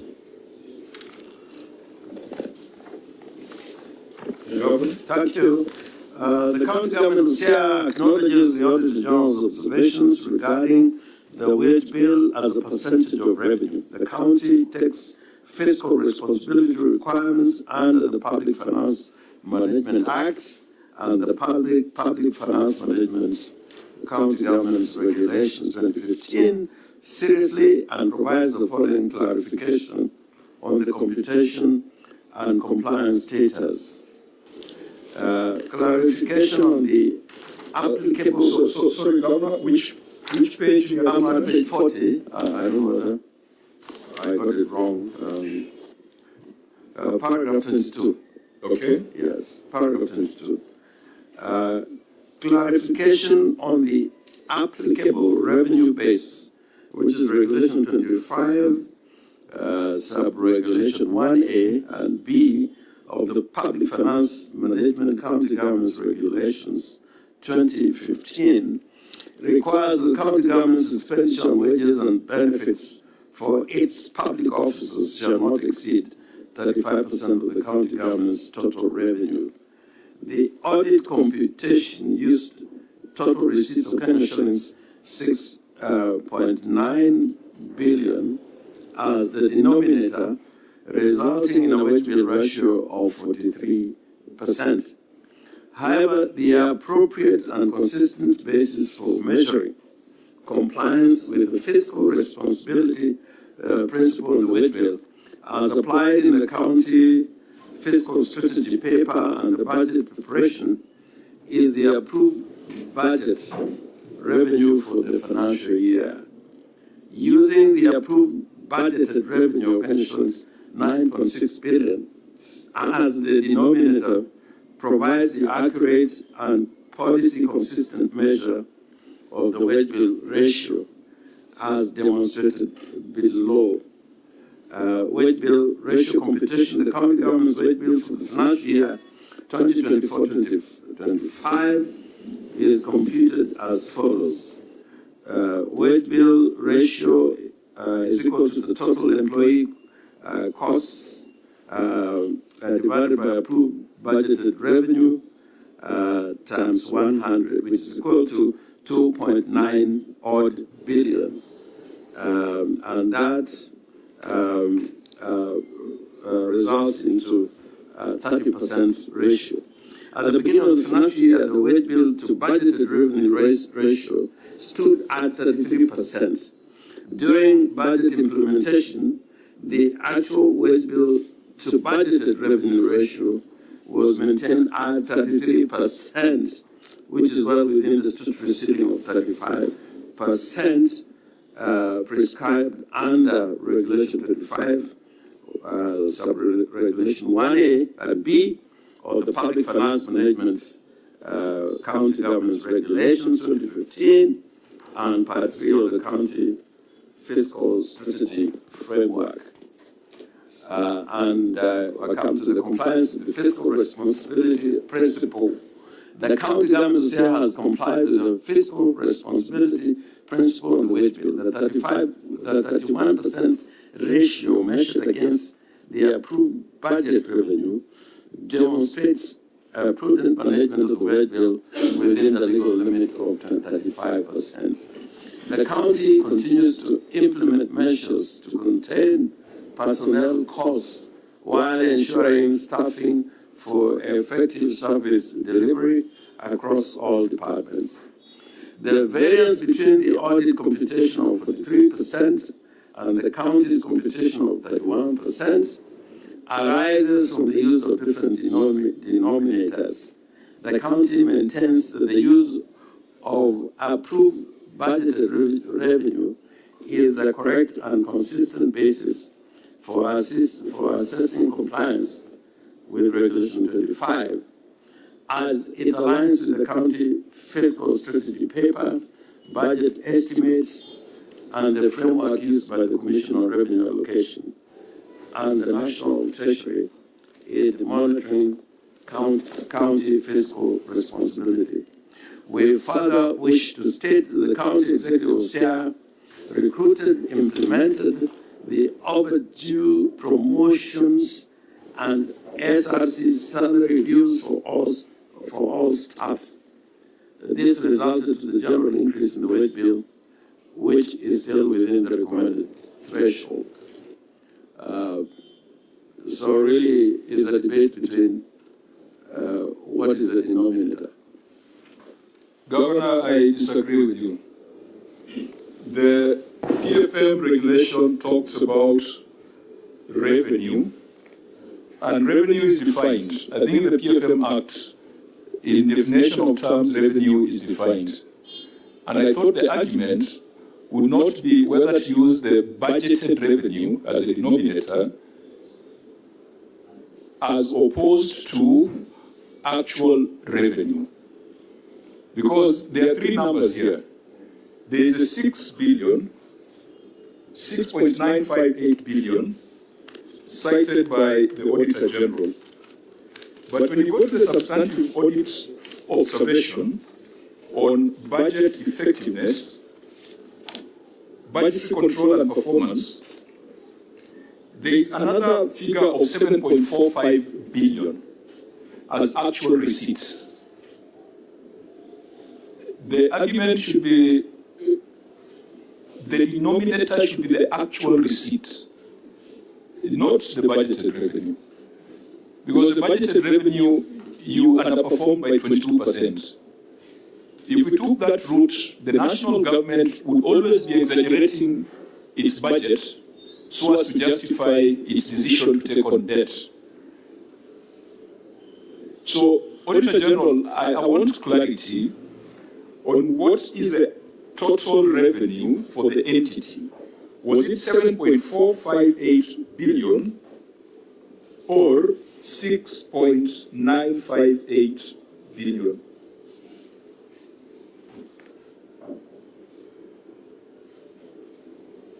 Your observation on the budgetary control and performance, maybe just read it, budgetary control and performance.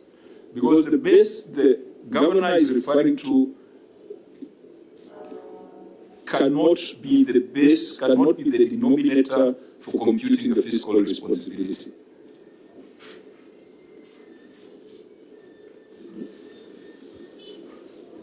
Emphasis on markup budgetary control and performance. The statement of comparison of budget and actual amount reflects final receipt budget and actual amount on comparable basis of Kenya shillings 9,602,122,988 and Kenya shillings 7,458,918,285 respectively, resulting in underfunding of Kenya shillings 2,143,204,703 or 22% of the budget.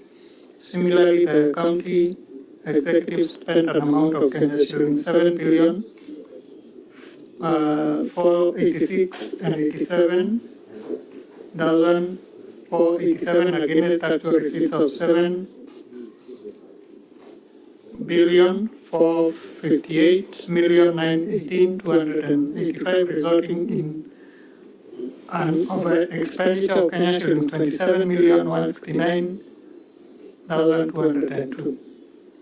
So, Auditor, what is the actual receipt? Because actual receipt should be the revenue. Yes. So here you are talking of 7.4 billion, and on this other paragraph you are talking of 6.9 billion. What should we use? Because it has been the view of this committee that the denominator should be the actual receipts or the actual revenue, rather than the budgeted revenue. But here we have got two different numbers for actual receipts. This is the transfer. County executive. Chair, using the CRF, the amount which was due to county executive is 6.9. What is 7.4? The total for the county government. Yes, it's the county government of CI. And I think the base should be the total receipts rather than some partial amount. Because clerks, if you check on the definition of revenue in the PFM Act or regulations, what does it say? It refers you to the CRA, Commission for Allocation Act, where it is defined. It's not defined in the regulations or in the Act. Yes. It takes you to the Commission for Revenue Allocation. And how is it defined in that Act? And it's defined, revenue means all taxes imposed by the national government under Article 209 of the Constitution, and any other revenue, including investment income, that may be authorized by an act of Parliament, but excludes revenues referred to under Articles 209, Subarticle 4, and Article 206, Subarticle 1, A, B of the Constitution. So it is not offering any clarity on the issue. The law can be unclear, although people say the law is very clear. But there's nothing as unclear as the law. And that's why we go to appellate courts and the Supreme Court. Numbers are very clear. If transfers from CRF, not 6, is 6.9. Audit, 6.9. Transfers from CRF, not 6, of the statements. And then here you say, in emphasis of matter budgetary control and performance, that the budget is 9.6, actual amounts are 7.4. Where is 7.4 coming from? You said for the total for the county government. County government, do you mean the executive and the assembly, or do you mean by county government? Total receipts for county government.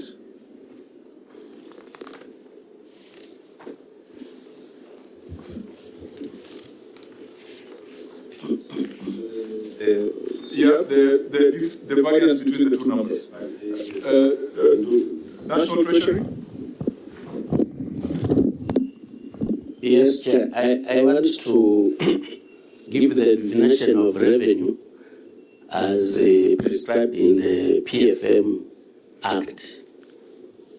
And it is indicated that county government revenue means all money derived by or on behalf of a county government from levies, rates, fees, charges, or any other source authorized by the Constitution or an Act of Parliament. So I agree with you that the ratio should be on what the county received. And then in the regulations, it provides further clarity and says, for the avoidance of doubt, the revenue referred to shall not include revenues that accrue from extracting natural resources, including as oil and coal. So, I mean, Governor Orengo is has made landmark,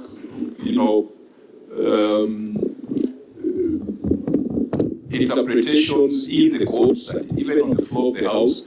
But on this, in terms of revenue, the Senate is guided by the total revenue, the total receipts, rather than the budgeted revenue.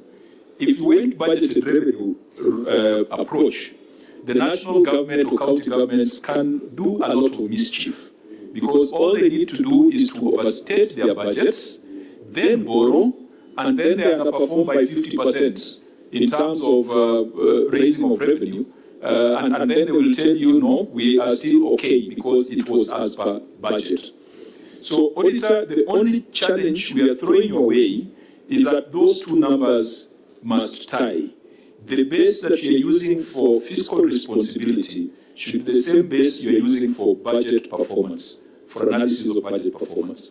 But whatever the case, even if you use that 7 billion, you are at 39.9%, which is still above the 35%. And even if you use the same base, because you have the same argument on the debt to revenue ratio, it's still slightly above the 20%. You are not too far off, because we have outliers. We have counties. The county was here, which was at 67% on that particular indicator. But please keep an eye on it so that it does not grow. And don't look for a favorable explanation for the growth. Just keep an eye on it. I want to concede from what the Treasury has read out from the county, from the Public Finance Management Act, as to what is county government revenue. I think the definition is more akin to what you're saying, Chair, as opposed to what I was saying earlier. When the law is clear, it is wrong to try and manipulate it. So we stand directed on that issue. Okay, Senator Cherargei, I propose that we look at the HR issues all at once, and we've got very limited time. We've got non-adherence to approved staff establishment, lack of human resource plans and policies, employees without personal numbers, unsupported recruitment of employees, failure to provide staff appointment and posting documents, of course, the non-compliance on fiscal responsibility on wage bill, irregular salary payments, and in the prior year, there were almost 10 paragraphs that relate to weaknesses in human resource management. HR is a regulated profession, just like accountancy, just like law, just like procurement. Do we have the director HR in the delegation? Governor? Chair, in addition, apart from irregular, there is also unreconciled salary arrears, payments, inaccuracies, and also this issue of insurance. Because the CC Finance had mentioned something about insurance. So okay. I think it's around 10 issues. So insurance could be more of procurement. But do you have the HR director in the delegation? As we said earlier, we are holding professionals to account. HR is a regulated profession. The HR director of a county must be a member of a professional body. And if you've got 10 paragraphs on HR weaknesses, it tells you that there is some professional failure somewhere. Governor? Unfortunately, our HR director has been unwell and ailing over a long period of time. But I have the chief officer in charge of governance and several people in the department, the payroll manager, and many other people in the department.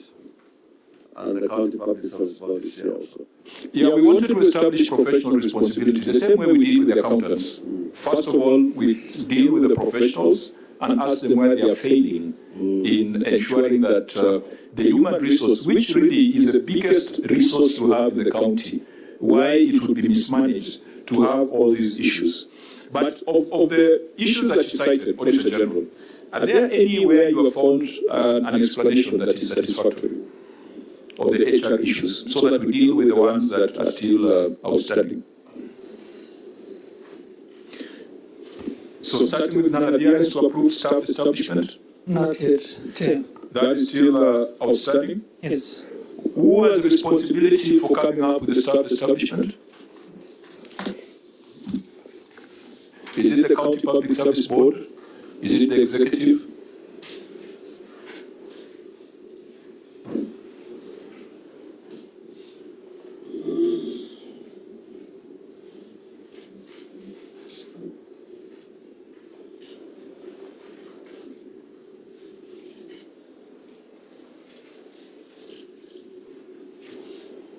I thought the answer is in your finding there. Right. Where the board has been referred to on the approval of the staff establishment. Because you are saying that there have been creation and resignation of positions without the authorization of the board. Is that the thrust of this audit finding? Non-adherence to approved staff establishment. Yes, Chair. Issue number 14 on lawfulness.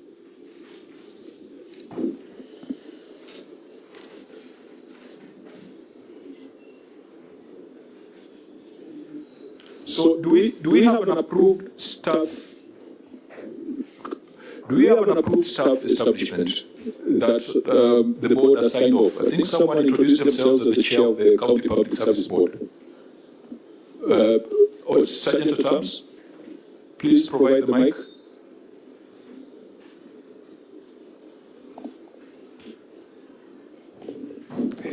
Thank you, Chair.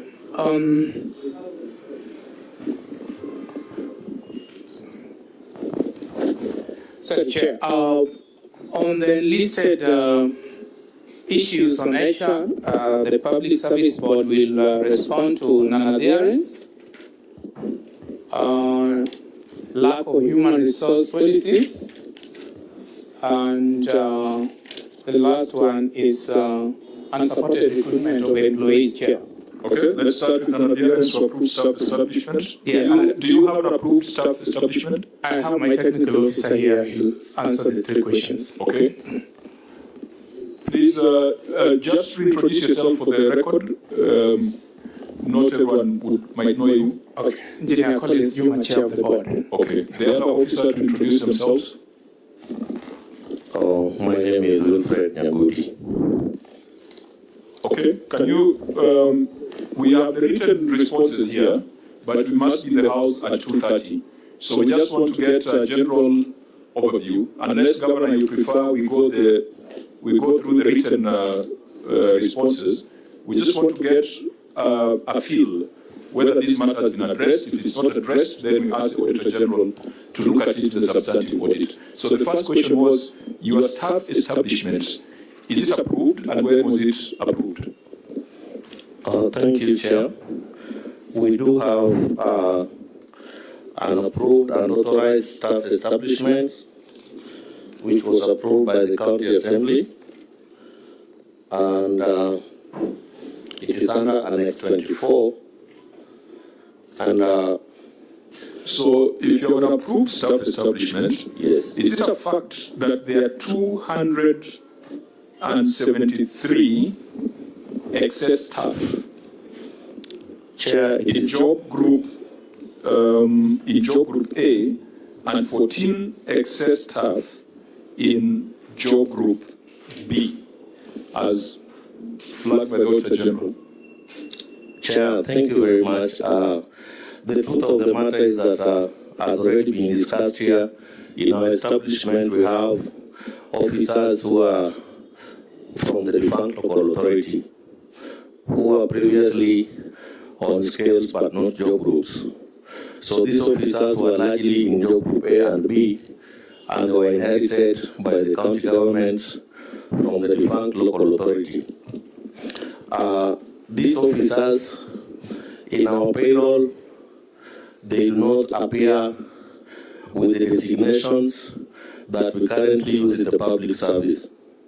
So in the year 2013, an annex is also provided under Annex 24. The county government public service board attempted to rationalize their designations and job groups so that they could match the designations and job groups, and even that appears on our database. So in so doing, a report was done, but we later realized that this particular group of staff are protected by their CBS, which did not allow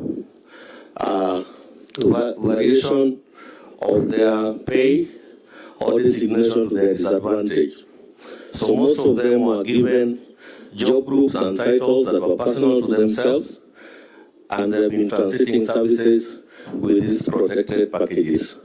So these 276 and the 15 in job group A and 15 in job group B are people who came from the defunct local authority, and the issues have been historical. To add on to that, now, you see your written response is a full page and a half. Yes. So I thought that your oral response would be shorter. You sound like you are going through what we are trying to avoid. What your officer is describing is that there is a problem that you are trying to solve. Have you solved it, or it's a matter that the Auditor General can keep in view? Because if it is solved, then you tell us this is the solution. If there are challenges in solving it, then you tell us so that the Auditor General does not mark this as resolved. The Auditor General can deal with it in the substantive audit. So, is it solved, or is it work in progress? It is work in progress. So, do you want us to discuss how many steps you have taken and how many steps are outstanding, or we can ask the Auditor General to deal with that? I think it would be neater for us to ask the Auditor General to review this alongside the payroll audit that the Auditor General had conducted, I think 1 or 2 years back. OAG?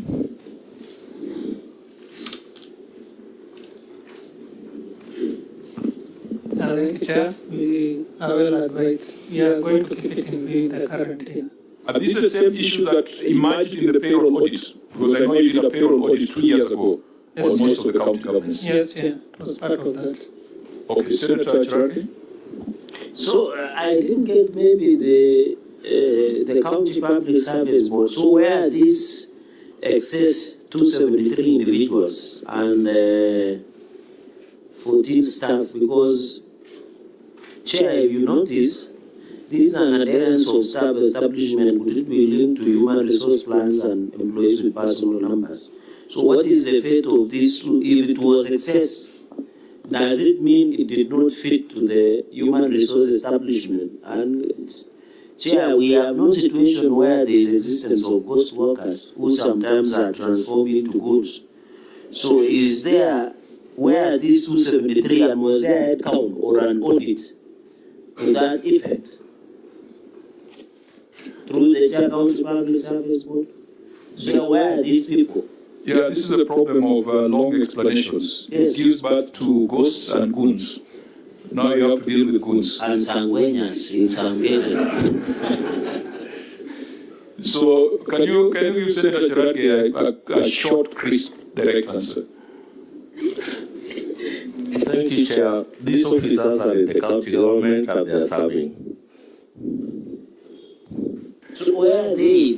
You are the ones, when the OAG came, they found there were 273.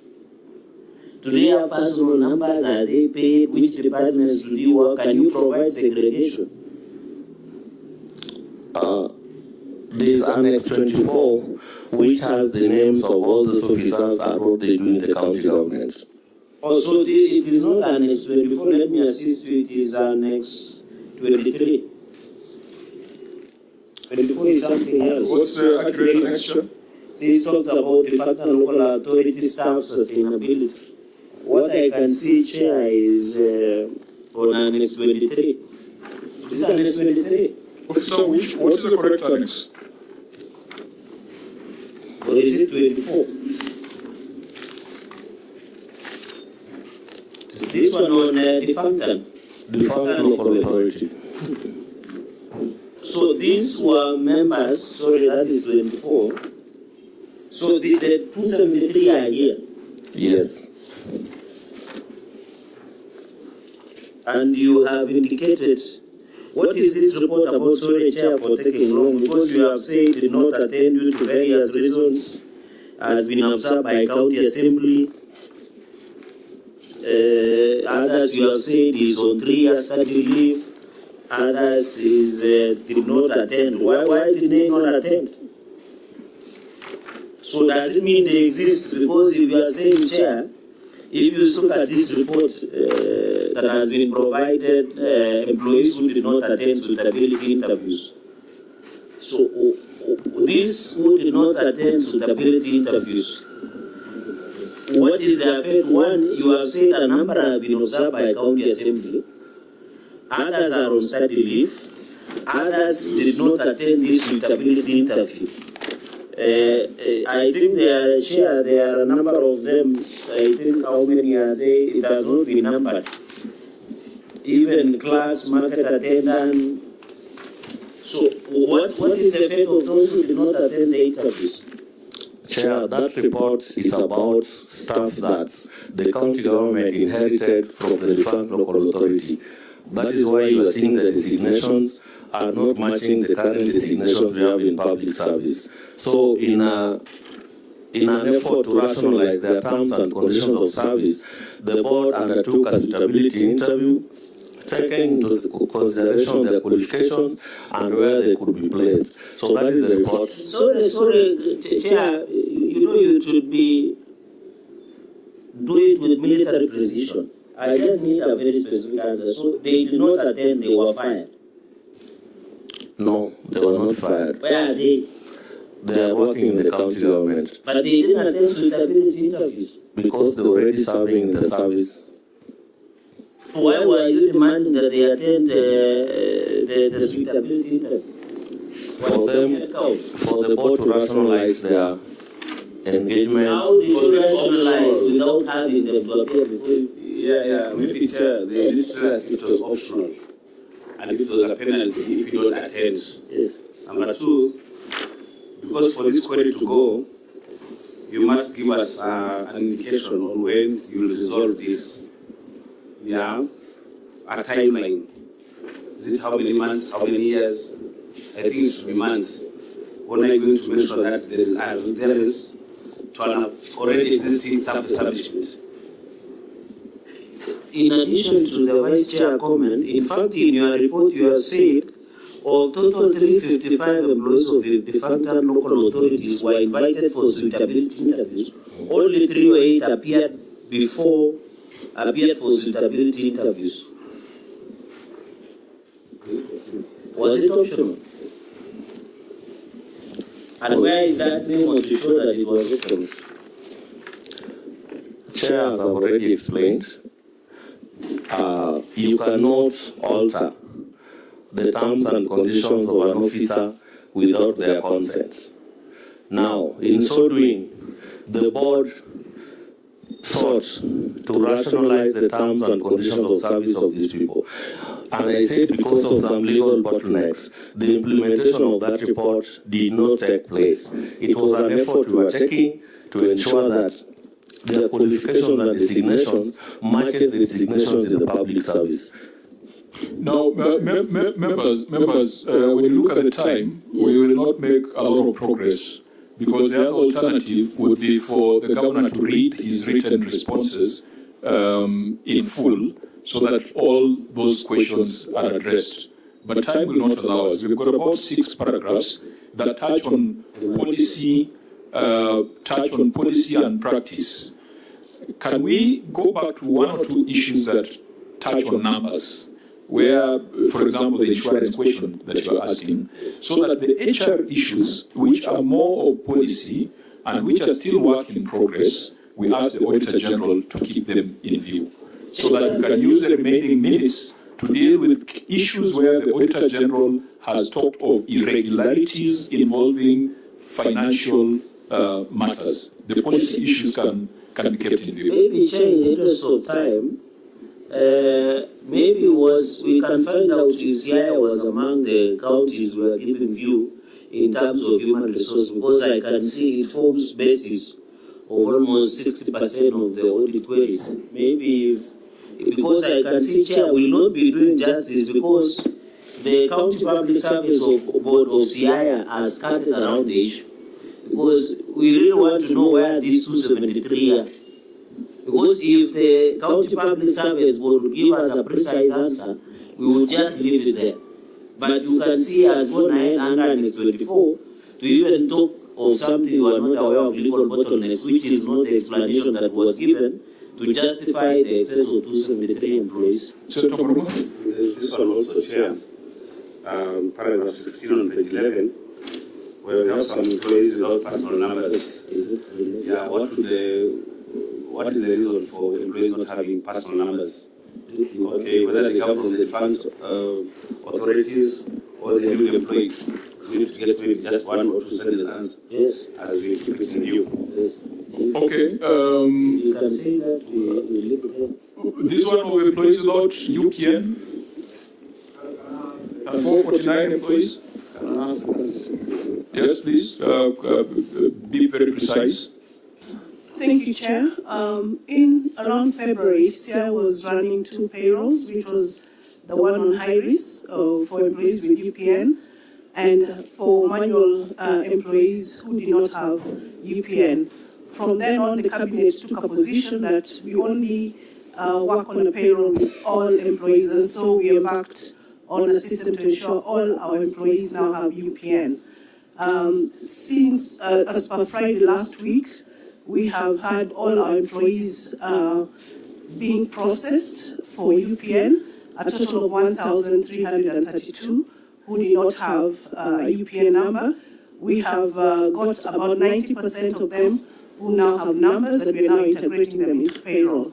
We have also additionally engaged also our casuals who are a special category, who are also going to get payroll numbers as allowed by the high-risk system. So in short, all our employees now are working, and we're working quite closely with the Ministry of Public Service to ensure that we are aligned to the Treasury and the Public Service.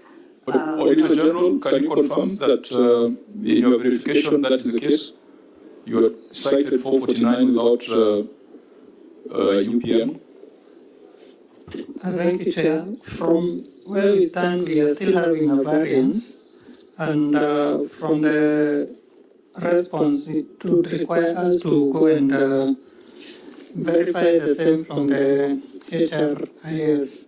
So we still have a variance on those employees who are to get UPN numbers. Okay, to avoid splitting hairs, I think the problem, might be able to place our finger on the problem if you look at paragraph 17 on unsupported recruitment of employees. Just read your finding on that, unsupported recruitment of employees. Thank you, Chair. Paragraph number 17, unsupported recruitment of employees. Review of human resource records and correspondences maintained by the Sierra County Public Service Board revealed that 608 employees were appointed between 7 January and 10 February 2025. However, the audit was not able to confirm the authenticity of the recruitment process, since supporting documents such as advertisement, shortlisting records, interview minutes, and appointment letters were not availed for audit review. Management explained that the records of the County Public Service Board were submitted to the Ethics and Anti-Corruption Commission as per the copy of inventory dated 24th September 2025. In the absence of these records, the legitimacy of the recruitment process and the authenticity of the employees could not be confirmed. Governor, do you think it's necessary to go through the 1.5 page of response so you could highlight the key facts? Because, as I said, we are placing our finger on the problem. EACC is doing an investigation on unsupported recruitment of employees. And if this is a matter under active investigation, it tells you maybe it's the reason why you have all these other many problems on HR, all these many other paragraphs. So, Governor, maybe just take us through your response, maybe highlighting the key points, then we'll ask EACC how far they've gone with that investigation. The County Government of Sierra acknowledges the Auditor General's observation concerning the 608 employees whose recruitment records could not be immediately availed during the audit. The county is committed to transparency, accountability, and the full cooperation with all oversight institutions, including the Auditor General and EACC. The 608 officers in question were recruited by the Sierra County Public Service Board on various dates between the financial year 2023-2024 in accordance with its statutory mandate under the County Governments Act. The recruitment process followed the applicable procedures at the time, including advertisements, shortlisting interviews, and issuance of appointment letters. The apparent discrepancy in dates, that is January to February 2025, arose because of the integration of these officers into the county payroll, and that coincided with the national government-sanctioned migration from the legacy payroll system to the new human resource information system. During this system migration, the platform automatically generated new entry timestamps reflecting the date of data capture and onboarding into the new system. That is January 2025, rather than the original dates of recruitment and appointment in financial year 2023-2024. In the course of fulfilling its constitutional and statutory mandate, the ACC visited the office of the Sierra County Public Service Board to investigate complaints that have been presented to it. During this visit, the ACC officers collected certain original documents relating to recruitment in question to aid their ongoing investigations. As a result, the specific records requested by the audit team were not physically available at the County Public Service Board at the time of the audit. The County Public Service Board provided the audit team with a formal inventory of documents taken by the ECC dated 24 September 2025 as evidence of handover. The county government and the County Public Service Board have fully cooperated with the ECC investigation and continue to do so. The county remains ready to facilitate access to any records still in its possession or to support the retrieval of records from the ECC where legal or legally permissible to enable the audit process to be concluded satisfactorily.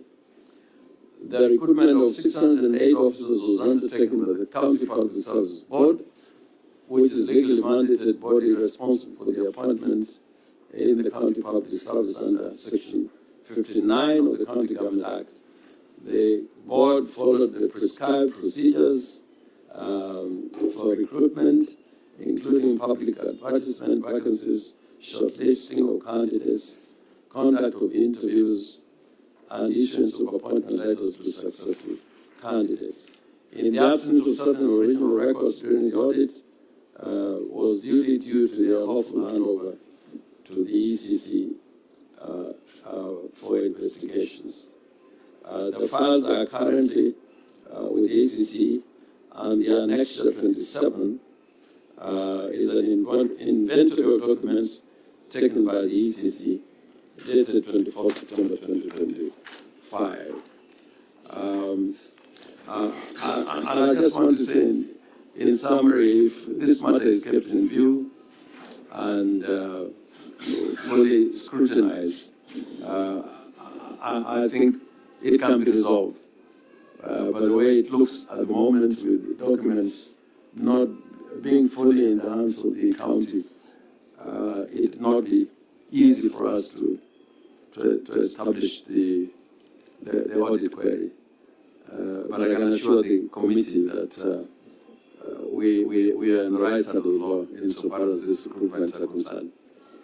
So, ECC, you are investigating something related to this matter of unsupported recruitment. What is the update? Yes, thank you, Chair. I've confirmed with our Central Nyanza Regional Office, which covers Kisumu, Siaya, and Vihiga counties, and this matter is still under investigation. It is at an advanced stage. Because these documents were handed over on the 24th of September 2025, so it's almost 1 year down the line. The question is, I know we didn't put it in law, but if it's establishing whether employees were properly recruited, do you need a year to do the investigations? I mean, let's just be honest. Some of these things, it causes uncertainty and a lot of anxiety when ECC is holding records, and it means that it gives them a blank check to come any other time to raid and to ask for additional documents. How do we address this thing of an elastic investigation? Yeah, thank you, Chair. Or maybe Christine answers. Okay. Is it possible for ECC to photocopy the documents and certify them and return the other documents so that the other government agencies really can use them, like for auditing?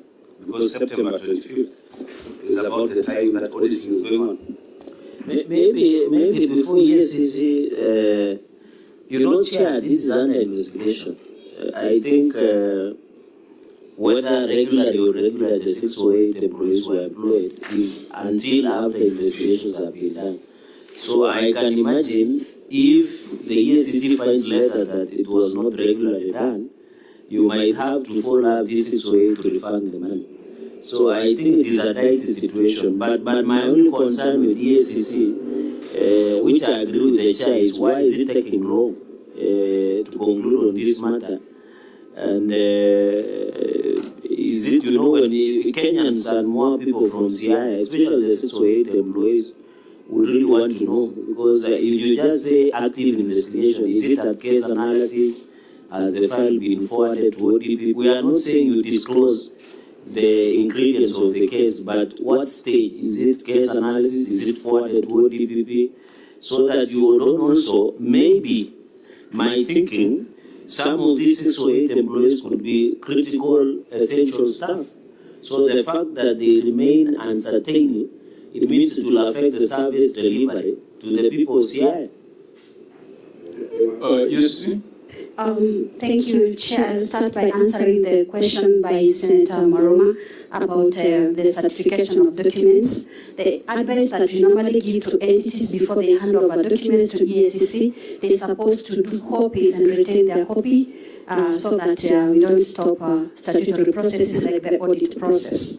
On the question of how long it takes, when I say a matter is an active investigation, I mean that maybe interviews have been recorded, not to disclose much, not at analysis. The investigation is already ongoing, and we are trying our best to fast-track the process so that we finalize this investigation and forward the matter to DPP.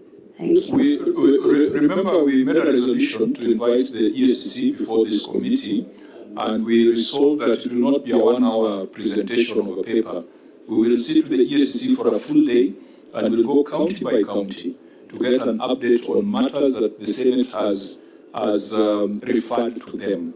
Because the language of active investigation is an indefinite thing that can also be weaponized, that investigations can close at a point when the persons involved are not politically correct. So we need to deal with that. If you look at, for example, the 24th item that was collected by the EACC on page 247, it is a Sierra County Public Service Board official seal. So does it mean that the County Service Board has not had an official seal since 24th of September 2025?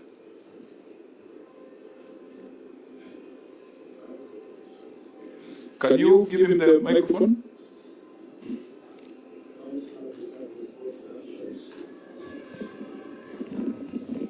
The seal has not been returned, so we don't have a seal. How does that affect your functions? Of course, we will not be undertaking functions that requires a seal. What are those functions that require a seal? There are certain reports that sometimes we are required to send to the assembly, and issues of mainly that one, and even the minutes of the Public Service Board. So we just have the minutes, but they are not sealed.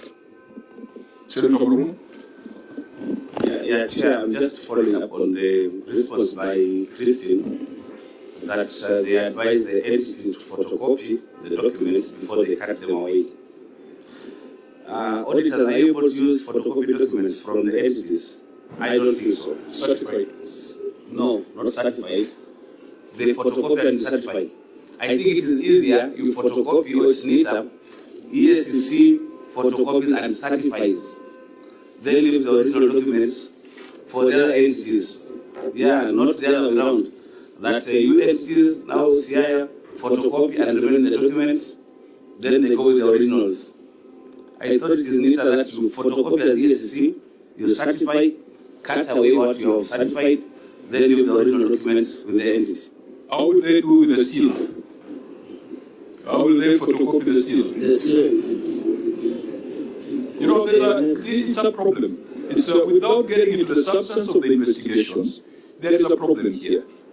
If you've confiscated the seal from September last year, then even if you direct the board to take certain actions that require the seal, they'll not be able to undertake it. How do we strike that balance between investigations and also enabling the institutions to function? Governor? Oh, sorry, Senator. I have a big problem with the ECC. If I could enumerate the many documents they have taken away, not in relation even to this matter, going many years, I think you will be amazed. I think it's a matter of public duty. ECC should be doing speedy but accurate investigations. Because like this matter, so long as it's in the public domain that 605 employees were recruited or employed illegally without an answer from the ECC or prosecution by the NCC or a clean slate from the ECC, it is a public issue, which, as you said, can be weaponized. So I plead with the ECC, and they know the records they have taken from CIA, and it becomes very difficult to undertake some duties and responsibilities when you don't have original documents. And probably what Honorable Marwe is saying, certify copies of documents in certain circumstances can even be admitted in court. But to take the entire record from a county, vital records,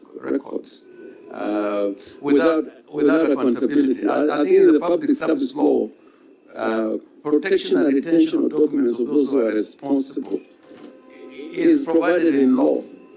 But once it goes to ECC, they can disappear, and you have no recourse. So 1 year, I agree, is a long time, and it doesn't take 100 investigators to establish just 605 people. You can, in 4 or 5 days, be able to determine whether there was an advertisement for these jobs, whether there were interviews conducted, whether there were shortlisting, and whether there were appointments. I think it's a straightforward investigation. In any case, Parliament is given 90 days to consider the reports of the Auditor General and to make recommendations.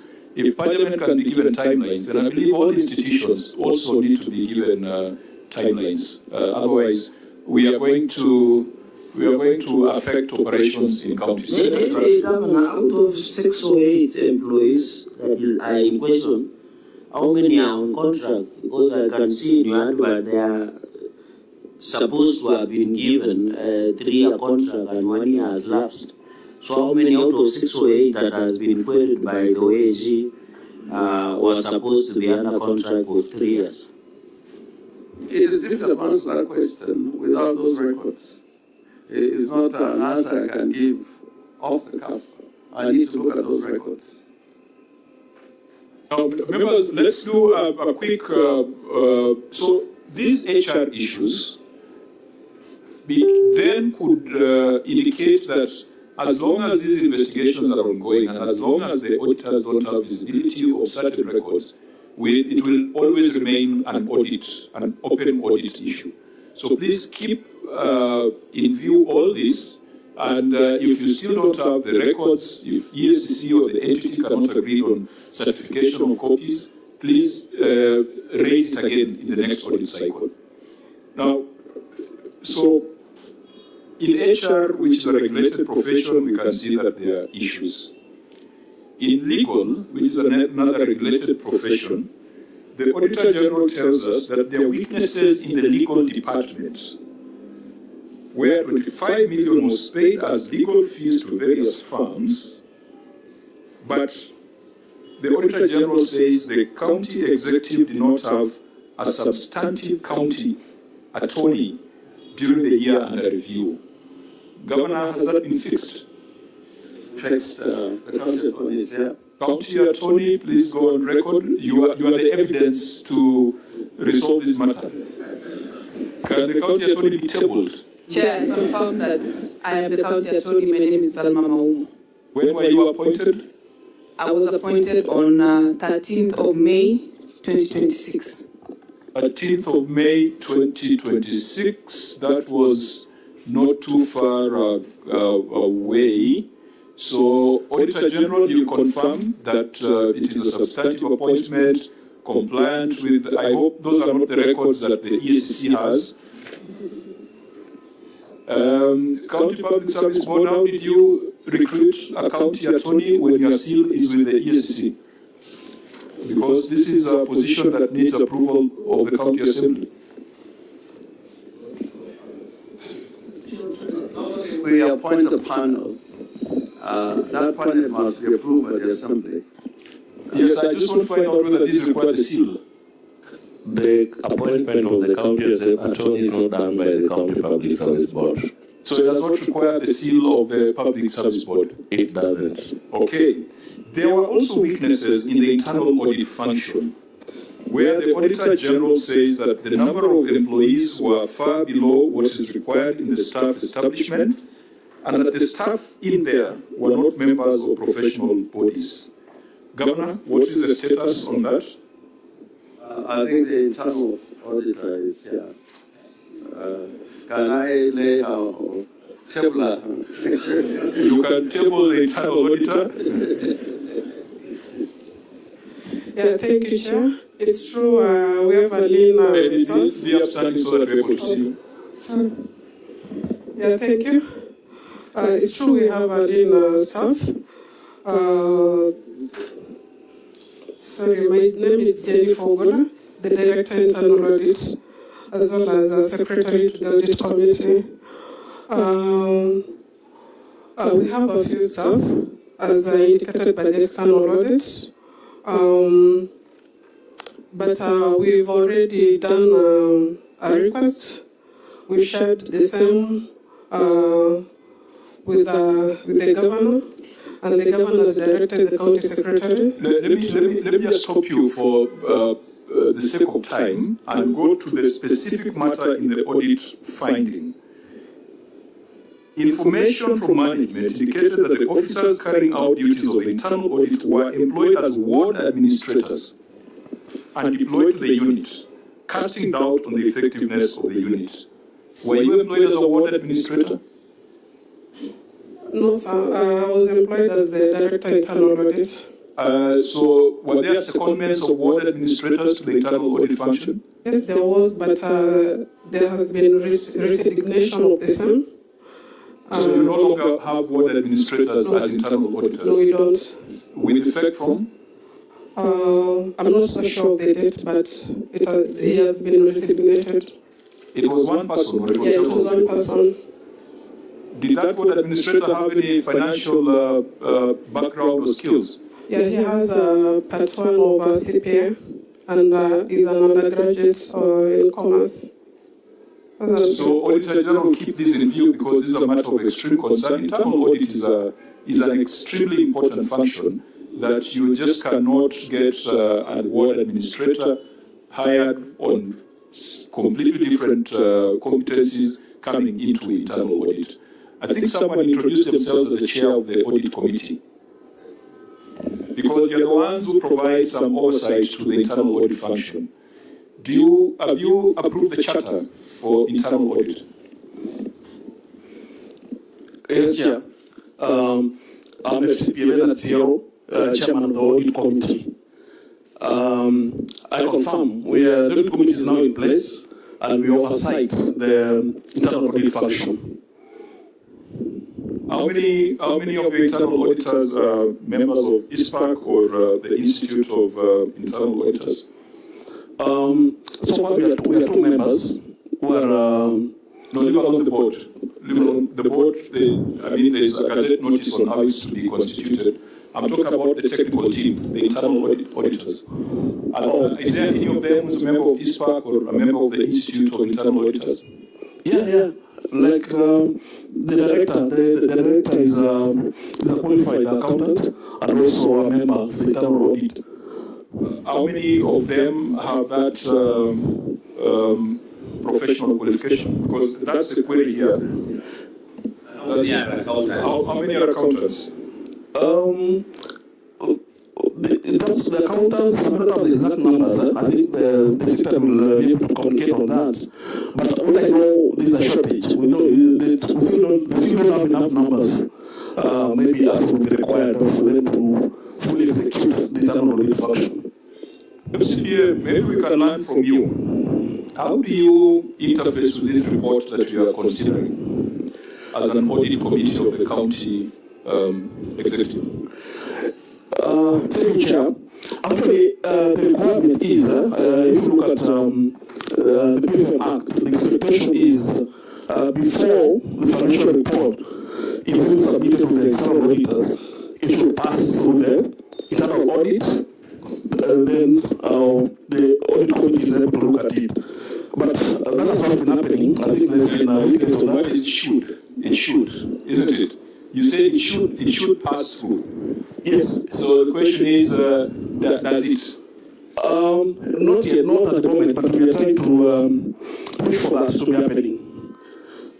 Because I think that's the best practice. It should pass through the internal audit, then the internal audit reports to us, because we offer the oversight. We are independent of the county as audit committee members, so that we are able to give some kind of independent opinion or input before it goes now to the external auditor, who is the OAG. But that has been lacking, and I think that's one area we've already discussed, and maybe going forward it should be implemented. We might draw your experience also to look at the law, because under the PFM Act, there's a county PFM technical working group. Auditor? Yeah. At the county level, there's a technical working group under the PFM Act that is led by the CC Finance. How does it interface with the audit committee? Because you can have all these institutions, but if there are no synergies, then an FCPA will come and tell us what should happen rather than what is happening. I agree with the Chair. I know there's a lot of work in progress, but we are hopeful that with time we should move towards what's expected. It was that we had an opportunity to have a meeting with the governor himself, and we've explained this, and I want to believe that moving forward, some of these things should be implemented, especially maybe the period under review. Chair, I also want to understand the query. You know, the auditor is querying that the people who are deployed to work as in the internal audit were one administrators. Did you find out the qualifications for the one administrators? Because you can have one admins who are accountants. So is the problem deploying one admins to the internal audit or the qualifications? Did you check the qualifications? Because one can be a one admin, but an accountant. Yeah, I think that has been explained by the Secretary, who is also the Director of the Internal Audit Department. And I believe, because for us as a committee, we don't have the opportunity to interact with all the staff per se, because we operate largely through the committee meetings. We also have committee meetings where the top auditors from the department come and present to us. So I mean, we may not have the exact view of what we need to have is to get the qualifications for the 12 officers working in the internal audit department. Because there is that part of qualification and the part of bridging the gap according to the staff establishment. Correct. Auditor General, this is a matter that should be kept in view. I'm sorry, volume 4. There's an exhibit showing the entire establishment of the internal audit. Yeah, with the qualifications. Yeah. So I think also going forward to have a view that can help the other counties. I don't know whether you've got an association of audit committees of the 47 counties, or how you come together. We'd like to get your feedback on effectiveness of audit committees across the 47 counties so that we can tighten legislation. I know there's a problem around remuneration. That's why some counties are struggling to get the right people to sit in those audit committees. But then there's also this other thing of, you are saying what should happen in practice. But if it's not specified in law, then the CEC will just submit the financial statements to the Auditor General without sending it through you. So maybe it can be a conversation at another level where you can lobby the Senate or the County Assembly on the relevant legislative amendments. I agree with the Chair. In fact, as a matter of fact, there's an ongoing review of some of these requirements of the PFM Act regarding the internal audit functions, both for the national and the county governments, because this is a weakness that has been noted across the board, both at the county level and also at the national level. Okay, Governor, if your internal audit function is working well, these issues of verification of pending bills, issues of HR and verification of your staff, internal audit is able to do some of these things, flag them early, so they don't arise when you come to the Senate. Let me, you may have a seat, FCPA. Again, two other issues that are in this report relate to the climate change regulations and climate change funding. The Auditor General indicates that during the period of the audit, Siaya County did not have climate change, did not have regulations under the Climate Change Act. Now, I say this aware that as we speak, the 47 counties are meeting at Hotel Kempinski to address the implementation of FLOCA. And I believe that there must be a representative from Siaya County in that meeting. How can we not have regulations? Because it is those regulations that underpin the fund. How can you have a fund without regulations? Can we just deal with those two issues? They are two separate issues, lack of funding and lack of regulations. Well, we don't have regulations as noted in the audit query, but we are at an advanced stage of preparing these regulations. And maybe the next, if we are given a timeline, we can be able to come before you next time with those regulations in place. What is the challenge on the regulations? Because the rest of the counties have come up with regulations. I know that under FLOCA there was some funding for capacity for counties to come up with the relevant legislation and regulations. Why is Siaya an outlier? I think in terms of application and implementation of the FLOCA program, from the fund, we are doing quite well. In fact, Siaya has been getting additional funding, including this current financial year. We got an additional funding of over 100 million. That is because we have observed strictly their requirements. But I agree with you entirely that we should move with speed to have these regulations in place. I have no excuse at all. They should be in place. Governor, I think you need to educate us. Which comes first? Is it the fund or the regulations? I know we've had this conversation for a long time in Parliament, that if a fund is to be established, it is the regulations that operationalize the fund. How then are you running the fund if the regulations do not exist? And it is a problem with the National Climate Change Fund. In 2016, when we did the Climate Change Act, when you were in the Senate, we said that there was going to be a National Climate Change Fund. To date, it has not been established because regulations have never been brought to Parliament. How can Siaya have a fund that is operational without regulations? Well, that will fall under the general spirit of the law.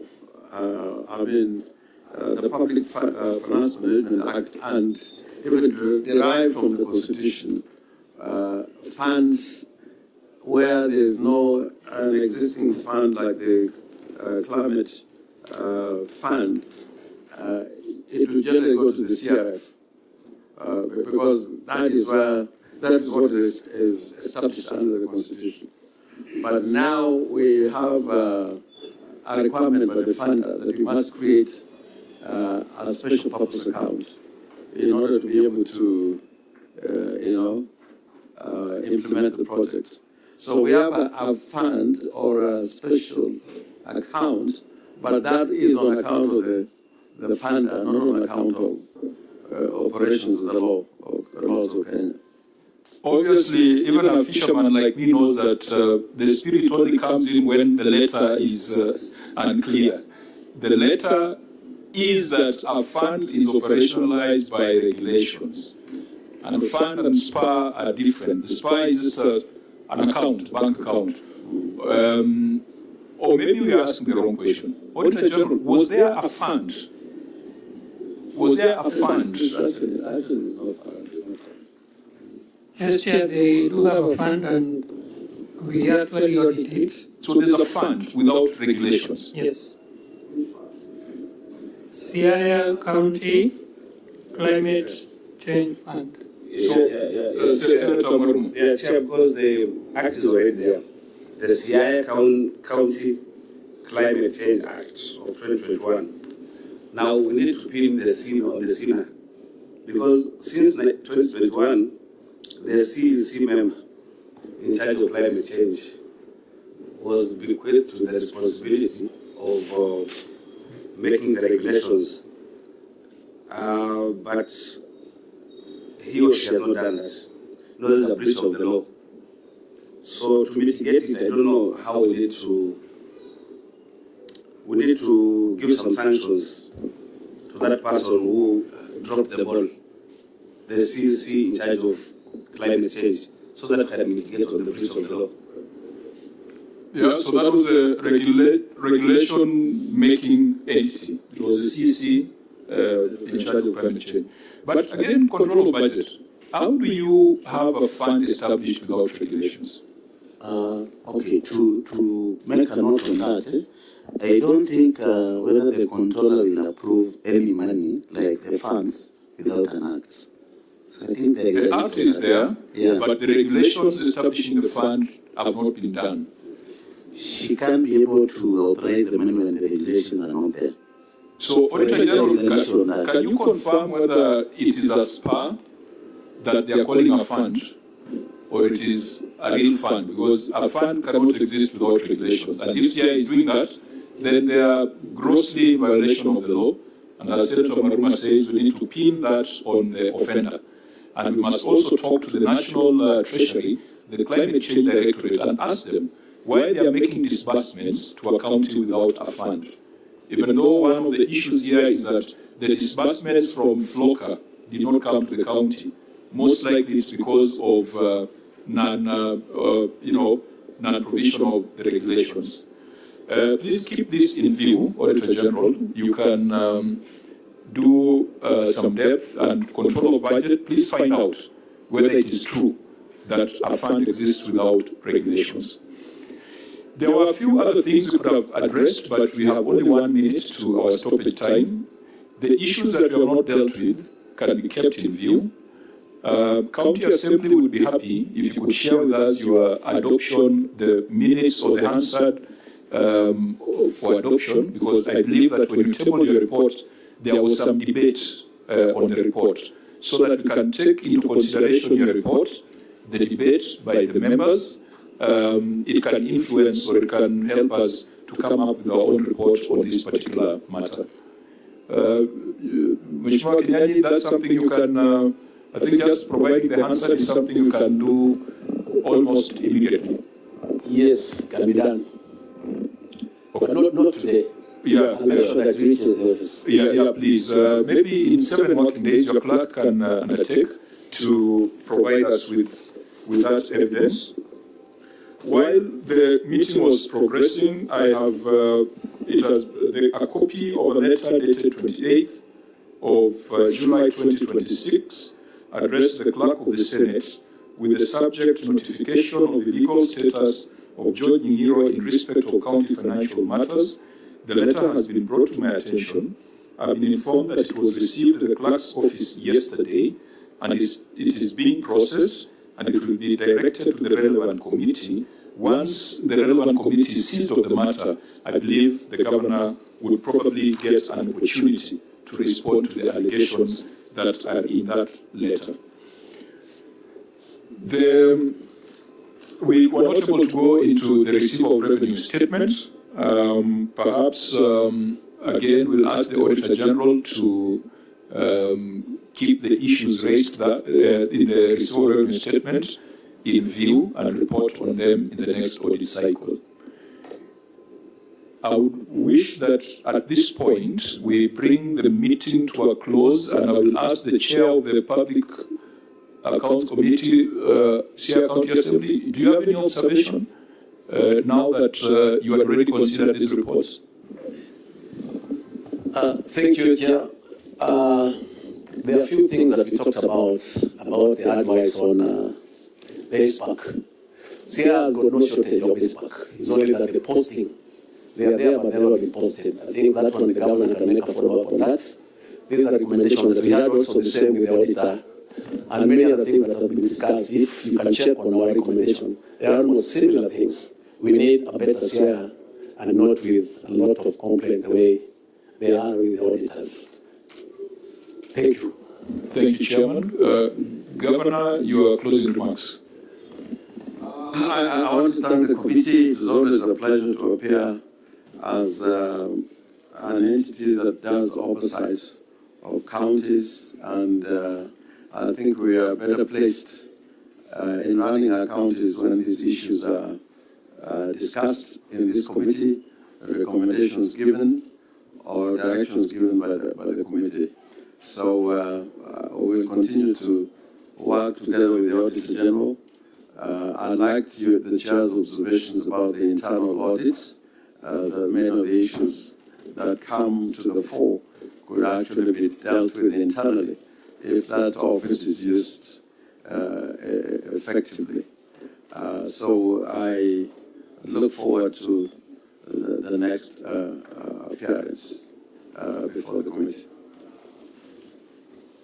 Thank you, Governors. Vice Chair, unless you have any comment, you are not one of those who are saying a final meeting. We shall not make reference to whatever is on the order paper. We will be asking ISPAC to review the suitability of their members, particularly those in Siaya who prepare financial statements. We will also be asking EACC to provide us with an account on the matters that have been referred to them over the years with regards to Siaya, and we will expect the CEO of the EACC to appear before this committee. We must address some issues without interfering with investigations, but we must also ensure that investigations will not cripple the operations of counties. We will ask the Auditor General to keep a number of the matters here in view and report on them substantively in the financial year 2025-2026. We look forward to a day when Siaya will have an unqualified opinion, and it is very possible. It is very possible. If the accountants do the right thing and accrual basis of reporting, it's possible. So that when you come to the Senate, we are dealing with issues of lawfulness, issues of effectiveness, issues of controls, issues of governance. I've seen some issues in this report, variation of tender by 256,000. You know, those are not things that should be coming to the Senate. Those are not things that the auditor should be asking questions and not getting answers on. So we hope, going forward, the quality of the reports will improve, and therefore the quality of the conversation at the Senate will also improve. But if we are still looking at small things around variation of contracts, numbers not adding up, then we will still be stuck in additions and subtractions. I look forward to further engagement with the Siaya County Executive and Siaya County Government as a whole. Governor, you left us in the Senate to go and make a difference in Siaya. We wish you well in that pursuit in Siaya County. When I assumed the office of governor, a lot of our reports were adverse. We have moved generally to unqualified reports, but we have also had some unqualified reports. So there's progress. Yeah, so allow us to whip your officers and let them not take it personally, because when we whip them, that's when they realize that they can't hide behind the governor. Over the years, officers have been hiding behind the governors, saying that the governor will take the fire. We shall direct fire to people with professional responsibility. The meeting is adjourned, and then our next meeting will be by notice.